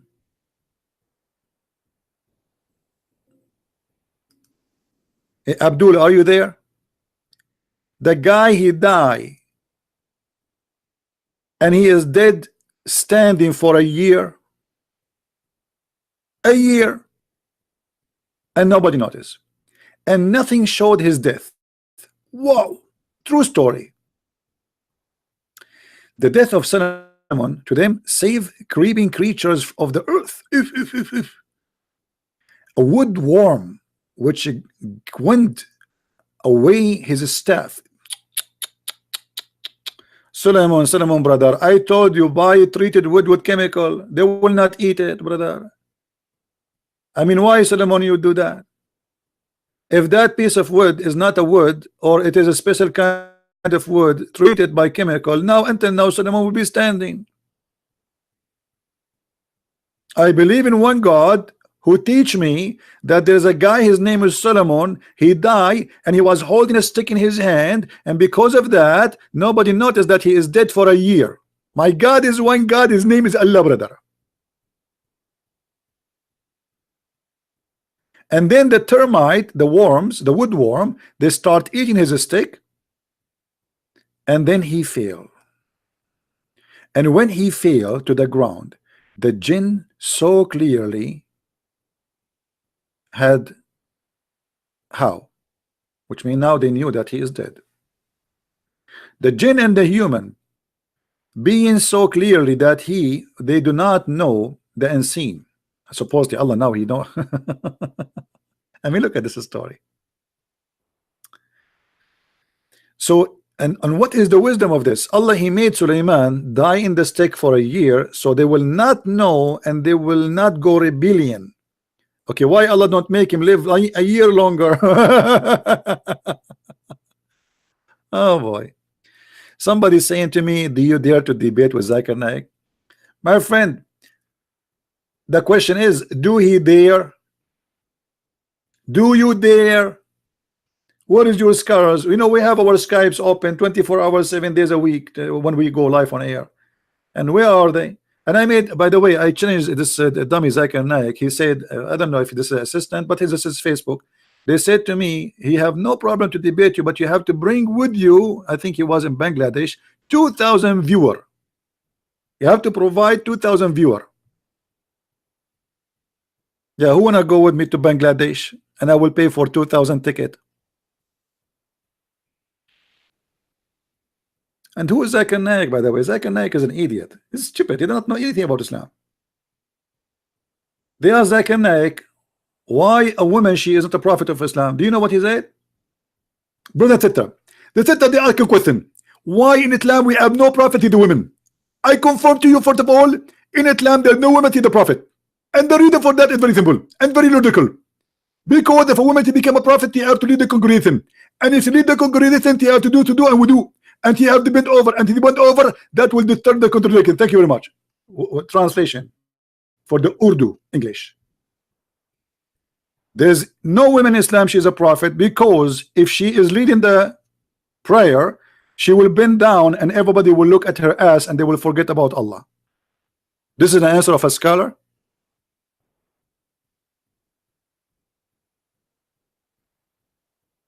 They asked Zakir about the word hur. A woman, she asked him, why in Islam the woman, she will not have 70 virgin as Muhammad promised the man? He said, they ask a question. Why in Islam the word hur is the promise for the men to have a chameleon? First of all, the word hur is a plural one. It is not a male or female. What mean it is male or female, it doesn't matter. What means, sister, in the heaven of Allah you will have 70 hur inshallah. What? She will have 70 men who will F her? This is your scholar, the one is asking me to debate him? But the Quran says it clearly, they are females. The point, they will lose their virginity when they have sex. Chapter 55 and verse number 56, chapter 55 verse number 74. And in Arabic it says yatmuthahunna, which means they are females. In Arabic this is a noon. In Arabic we call it noon and nuswa, which means the letter N like from Nancy, for females. The second you see this letter additional to the word at the end, that's mean this is a female. Yatmuthahunna, yatmuthahunna. And you idiot, it says their husbands. How they are men and they have husbands? I mean, this is the scholar you are telling me that he is a guy who can debate me?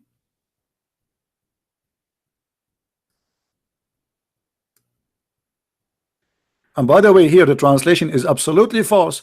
They say no genie, no man touched them. Doesn't say that. Let me change the translator. Look, a Muslim translation, not my translation, just to get them busted.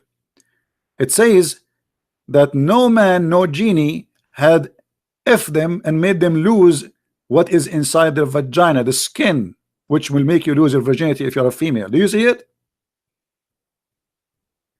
Yet the stupid Zakir Naik, he says the word hur is for male and female, right? What do you think?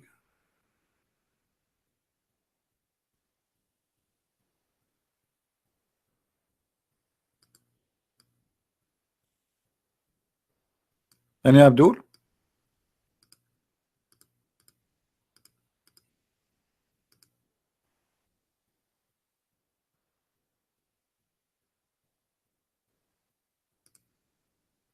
You know, always when we ask a Muslim a question and he have no answer, he says, "Why you don't debate this guy? Bring him. I mean, why you are asking me to debate him? Bring him." Surprise, surprise. I am open to debate anyone. You know, I was receiving calls even from those who they are, kids. I never say no to anyone. Doesn't matter who you are.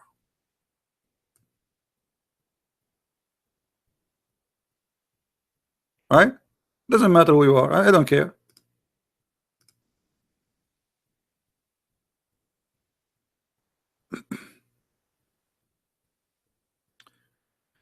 Uh, somebody saying to me that in the Bible, in the book of Judges, uh, uh, Samson, he cut a 300 fox. Is it impossible to capture 300 fox?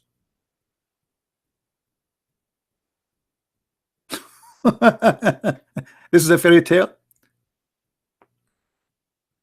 They light fire on them and they let them go in the field, and the fire spread all over. You can say whatever you want.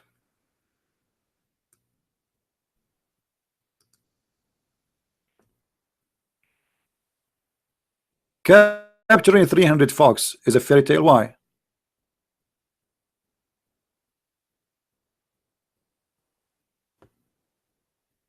Why it is a fairy tale?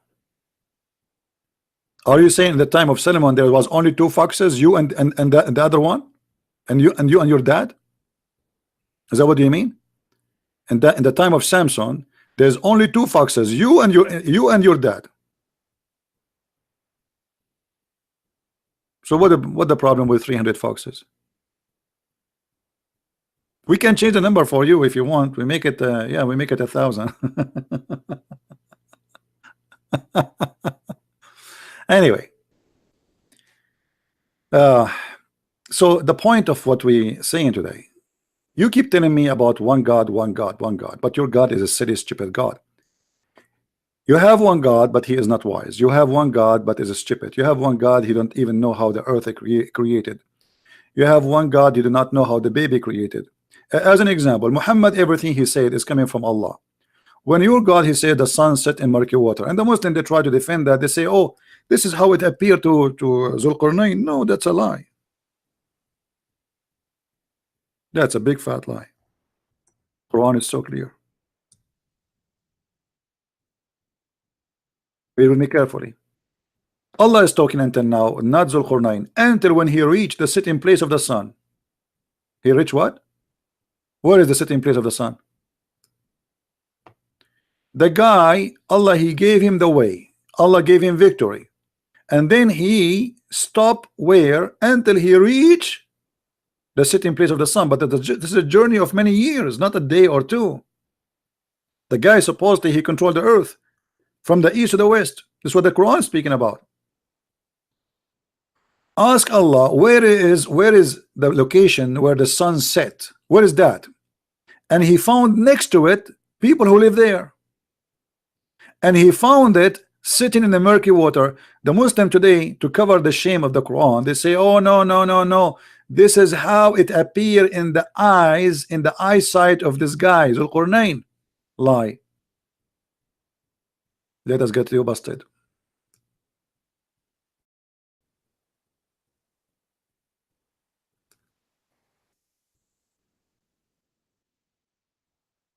This is your prophet explaining the verse.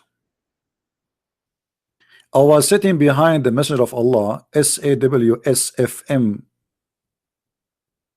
whatever does that mean, radio. Who was riding a donkey while the sun was setting? He asked, do you know where this set? I said, I replied, Allah and his messenger knows best. As usual, always they associate the knowledge of Allah with the knowledge of a man. His name is Muhammad. And by the way, this is Sahih chain hadith. So they cannot say to us, this is weak and this garbage, you know. I replied, Allah and his apostle knows best. He said, who? He who? Muhammad. It's set in a spring of warm water.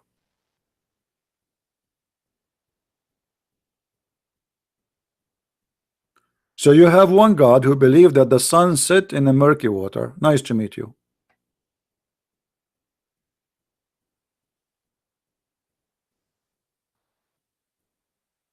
I'm not going to keep the video longer. No, I'm not. I'm not going to stay longer. Really, I have things to do. But this is enough to cover the topic and to show that the debate is not really about the Trinity. The debate is about your God is exist or not. Trinity is just how we as a Christian believe that God nature is. God, he taught us about himself. Still we believe in one God. But that will not be a problem. Let us say somebody believe in 1,000 God and they are exist. Then he is right, I'm wrong. If they are exist, they exist. So having one God or two God or three God, it will not make any difference. The question is your God is exist?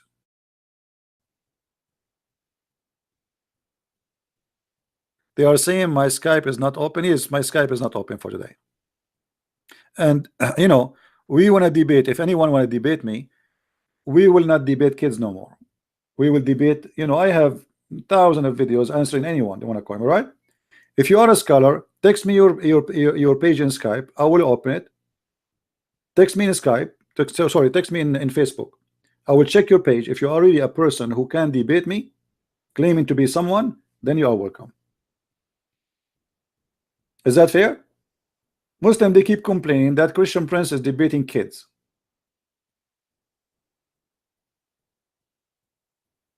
Who of you here is a person, he is a scholar?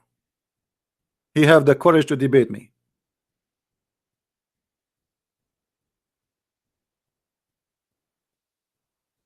Anyone? Right now. Not tomorrow. Who of you he is like a person who have an Islamic center, he have a PhD in Islam, something, you know, so they will not say I did beat an idiot.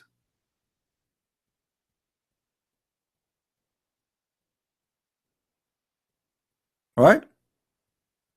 Yeah, we want to verify the person who is, you know, when the guy he said to me, I want to have my sheikh to call you. You remember what happened to the sheikh? Go and watch it. He was scattered, and until now they cannot glue him together. What happened to the head of the Islamic Shia in USA, Hisham al-Husseini? Until now, no glue can put him together. What happened to Dr. Nabil Bayekli and Imam Malik Sar? Go and watch the debate and laugh. What happened to Dr. Rohi?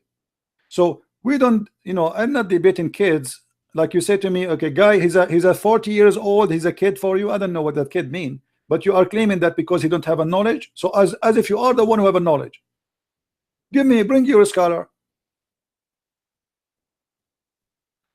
We offer even those kids who go in the speaker corner like Mimi Hijab, he run away. Correct, guys? Did I challenge him many times? He run away. The guy, his name Wael Ibrahim, all of them, they want to debate David Wood, but nobody want to get close to me. Brother Samshi, all of them, they want to debate David Wood. The second, Shabir Ali, we set up a debate with him in ABN TV. After he learned that the one he will debate him is a Christian Prince, he took a hike.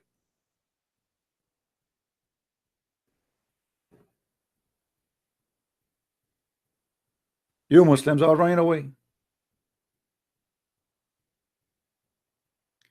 If we go to the comment in this video, you will see how many Muslims saying I am a liar. I'm showing in the screen what I'm saying. You're a liar.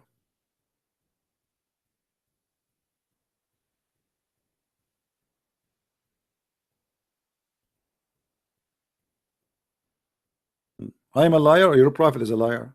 The sun set in the murky water? Hot water? No wonder the sun is hot. I was wondering why the sun is hot. Now I know.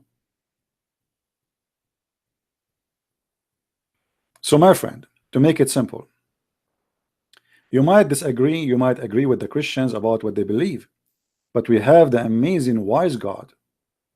Compare any speech Jesus said with the best you have in the Quran, and you will find the Quran is the most silly, stupid book ever. And we cannot compare anything Jesus said with anything Muhammad he said.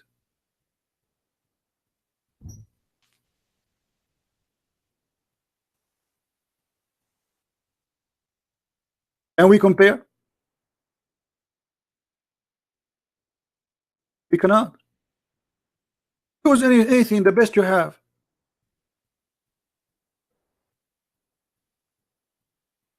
You cannot, my friend. I feel sorry for you.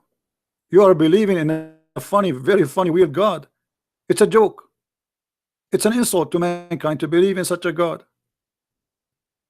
So you want to replace the wise God, the Messiah, with the funny God who tell us most funny, stupid stories ever.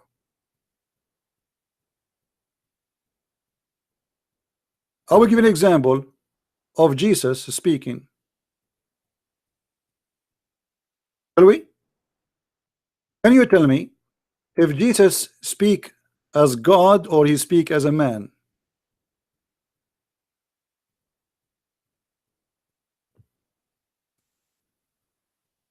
Matthew 5. And seeing the multitudes, he went up into a mountain, and when he was set, his disciples came unto him. And he opened his mouth, and taught them, saying, Blessed are the poor in spirit, for theirs is the kingdom of heaven. Blessed are they that mourn, for they shall be comforted. Blessed are the meek, for they shall inherit the earth. Blessed are they which do hunger and thirst after righteousness, for they shall be filled. Blessed are the merciful, for they shall obtain mercy. Blessed are the pure in heart, for they shall see God. Blessed are the peacemakers, for they shall be called the children of God. Blessed are they which are persecuted for righteousness' sake, for theirs is the kingdom of heaven. Blessed are ye, when men shall revile you and persecute you, and shall say all manner of evil against you falsely, for my sake. Rejoice, and be exceeding glad, for great is your reward in heaven. For so persecuted they the prophets which were before you. Ye are the salt of the earth. But if the salt have lost his savour, wherewith shall it be salted? It is thenceforth good for nothing, but to be cast out, and to be trodden under foot of men. Ye are the light of the world. A city that is set on an hill cannot be hid. Neither do men light a candle and put it under a bushel, but on a candlestick, and it giveth light unto all that are in the house. Let your light so shine before men, that they may see your good works, and glorify your Father which is in heaven. Think not that I am come to destroy the law or the prophets. I am not come to destroy, but to fulfill. For verily I say unto you, till heaven and earth pass, one jot or one tittle shall in no wise pass from the law, till all be fulfilled. Whosoever therefore shall break one of these least commandments, and shall teach men so, he shall be called the least in the kingdom of heaven. But whosoever shall do and teach them, the same shall be called great in the kingdom of heaven. For I say unto you, that except your righteousness shall exceed the righteousness of the scribes and Pharisees, ye shall in no case enter into the kingdom of heaven. Ye have heard that it was said by them of old time, Thou shalt not kill, and whosoever shall kill shall be in danger of the judgment. But I say unto you, that whosoever is angry with his brother without a cause shall be in in danger of the judgment. And whosoever shall say to his brother, Raka, shall be in danger of the council. But whosoever shall say, Thou fool, shall be in danger of hellfire. Therefore, if thou bring thy gift to the altar, and there rememberest that thy brother hath aught against thee, leave there thy gift before the altar, and go thy way. First be reconciled to thy brother, and then come and offer thy gift. Agree with thine adversary quickly, whilst thou art in the way with him, lest at any time the adversary deliver thee to the judge, and the judge deliver thee to the officer, and thou be cast into prison. Verily I say unto thee, thou shalt by no means come out thence, till thou hast paid the uttermost farthing. Ye have heard that it was said by them of old time, Thou shalt not commit adultery. But I say unto you, that whosoever looketh on a woman to lust after her hath committed adultery with her already in his heart. Here I want to stop, and I want to ask you Muslims, isn't it your prophet who allowed you to do muta? Isn't it your prophet who was staring at women asses and he got horny? While Jesus saying, don't look at a woman, she is not yours. You're a prophet, he allow you. And not only that, you're a prophet, he claimed that adultery is a destiny written to you by Allah.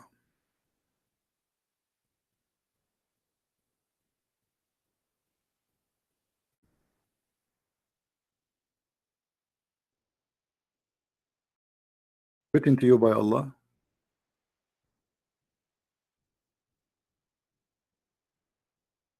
How that can be?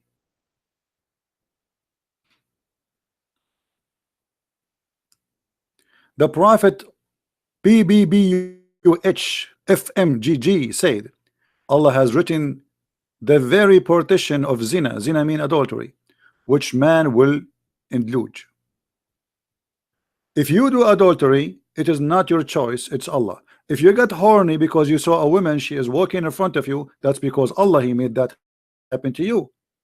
So what Muhammad is saying, you are going to commit adultery as Allah decide for you, not what you decide. Do you see it? Am I saying something not there? I'm giving false translation. This is your translation.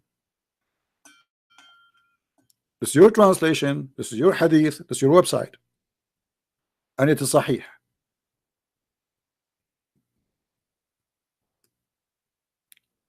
So when the Muslim they say to us that adultery is forbidden in Islam, it's a lie. Adultery is a fate of Allah. Allah, he like you to do adultery. He decide for you before he created you how much adultery you would do. Do you see it? Allah fixed the very partition of adultery which man will do, and you cannot escape from it. Do you see it?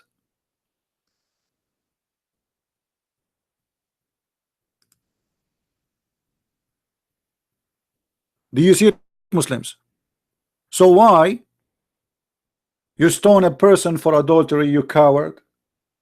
If you believe that this is the destiny, stone Allah. Is that correct, guys? If Allah, he is the one who made me an adulterer, then why you want to stone me? Stone Allah. And if I cannot escape from it, which means why I am going to be punished.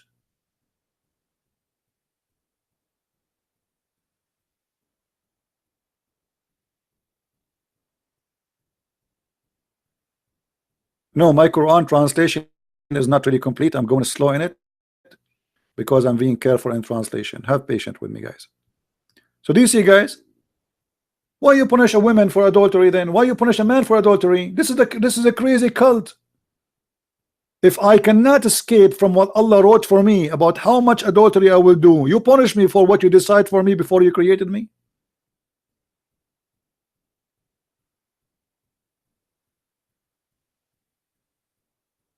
That's why I say, okay, you have a God, but you have a crazy God, you have a silly God, you have a foolish God. What kind of religion is it? What kind of cult this cult is? I mean, it's full of contradictions, stupidity. So you bring a woman and you stone this poor woman, but Allah is the one who decide for her to take off her panty and have sex with a stranger, and then we punish her for what Allah decide for her. Where is justice?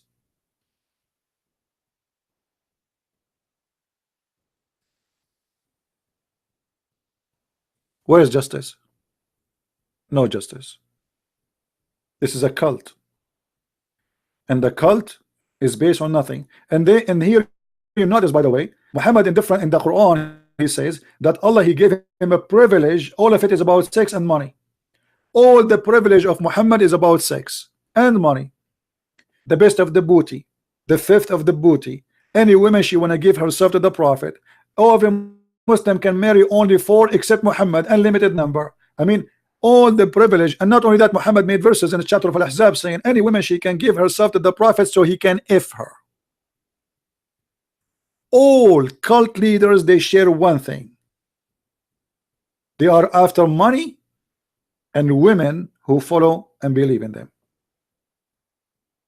All of them.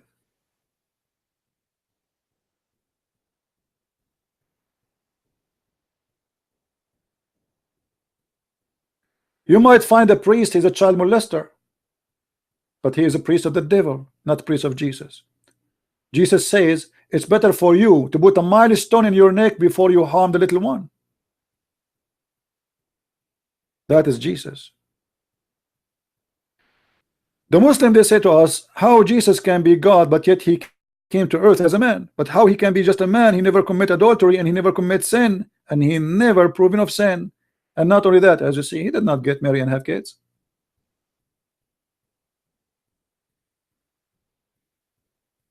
While your prophet was busy making chapters about his penis, Jesus was busy guiding us to his kingdom.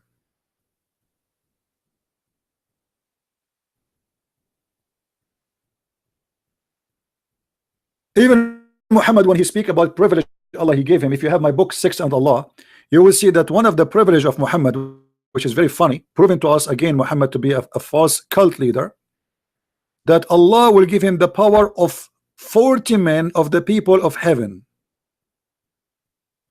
But every man of the people of heaven will have the power of 100 men on earth. That's mean Muhammad, he will have the power of 4,000 men in heaven for sex. This is God promise.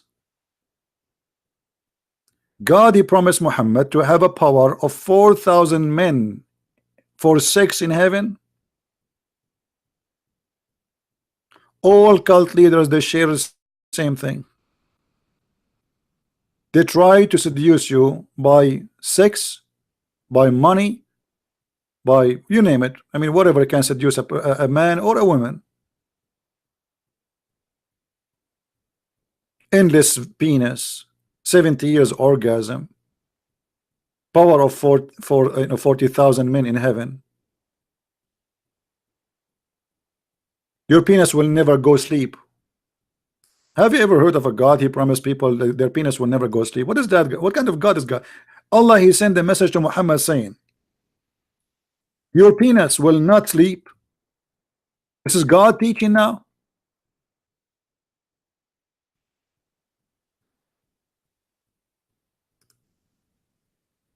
If this is God teaching, so what is porn station is?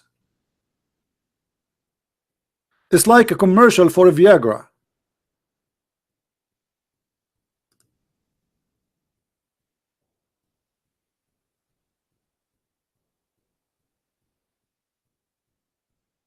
My friend, one sentence of the Messiah, the Christ, my Lord and my Savior, is enough to get Islam busted. The Lord, he said, from their fruits you shall know them. And this is the fruits of Muhammad. This is the fruits of their God Allah. I do not need to read tons of books. I do not need to study to have a PhD in Islam. even though I know more than all of them. They do claim have a PhD, but just one page of this cult is enough to prove to me that it is a cult.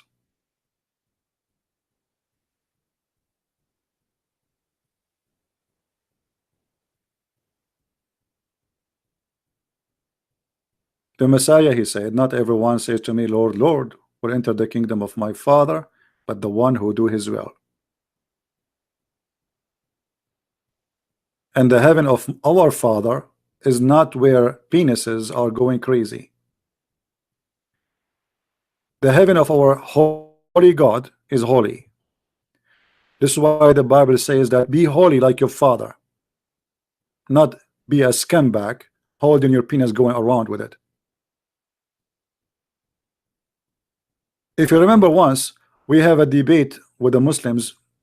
We spoke to many of them, as you know, and when we asked them about heaven in Islam, what the Muslims they said, you can have sex with your mother.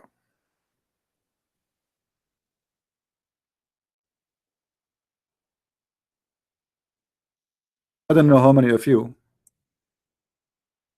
downloaded those videos because they are priceless. Explain to you really what this cult is about.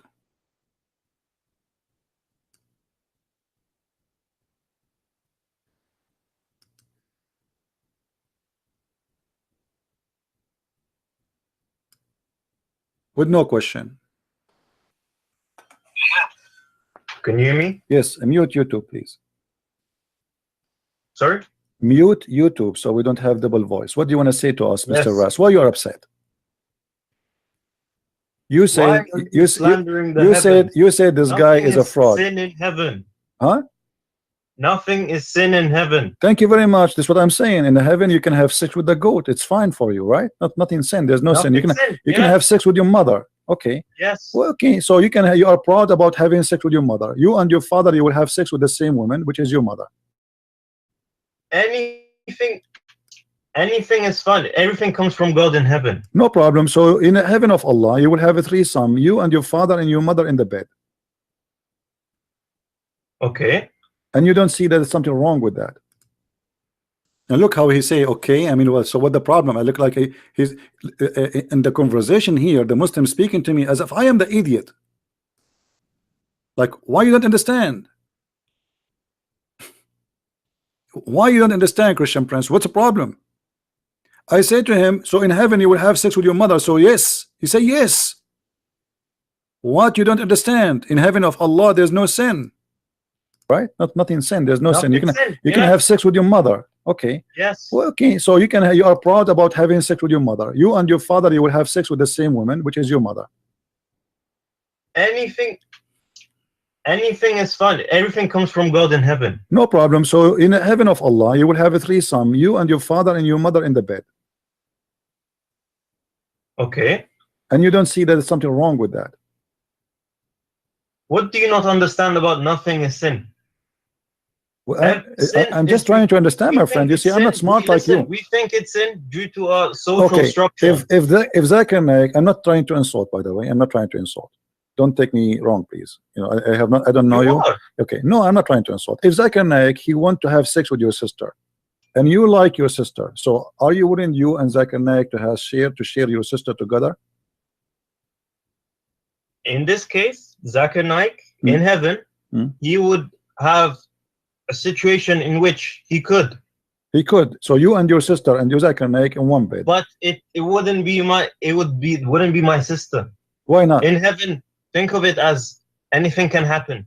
Well, anything can happen. So your sister, it's possible that you and Zakir Naik having sex with your sister at the same time. That's amazing. I mean, what I can say. This is beautiful, my friend. I'm really in touch. I'm thinking now to convert to Islam. And can you tell me what is the wisdom behind this? Why your sister and Zakir Naik and you in the bed, and you don't see that there's something wrong with that? Why you think there's nothing wrong with that? Look, okay, due to our social structure and morals, yes, it's wrong. But when you get to heaven, anything can happen. Anything can happen. Yes. What if somebody want to have sex with the Prophet Muhammad, peace upon him? If it's in heaven, yes. So the Prophet, he will take off his panty, he will bend over, and we will see somebody doing him from his behind. In my heaven, yes. Okay, that's wonderful. And did you hear it? Did you hear it? Even their prophet will be effed. In my heaven, yes. What the problem? Now please download those videos, spread them around, because those expose a lot of Islam. This is the link if you like to download and share around. You see, if I say those things from my own, you will not believe it. Those are Muslims, and they are quoting me, and they are upset, and they are defending their religion, and they claim that they are people of knowledge.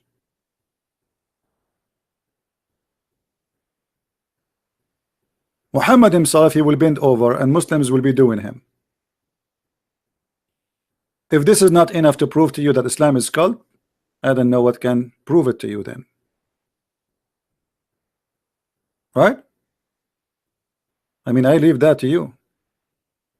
From their fruits you shall know them. There is no sin in heaven of Allah.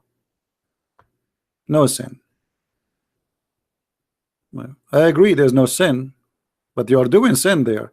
I agree there's no sin should be in the heaven, but sleeping with your mother is okay.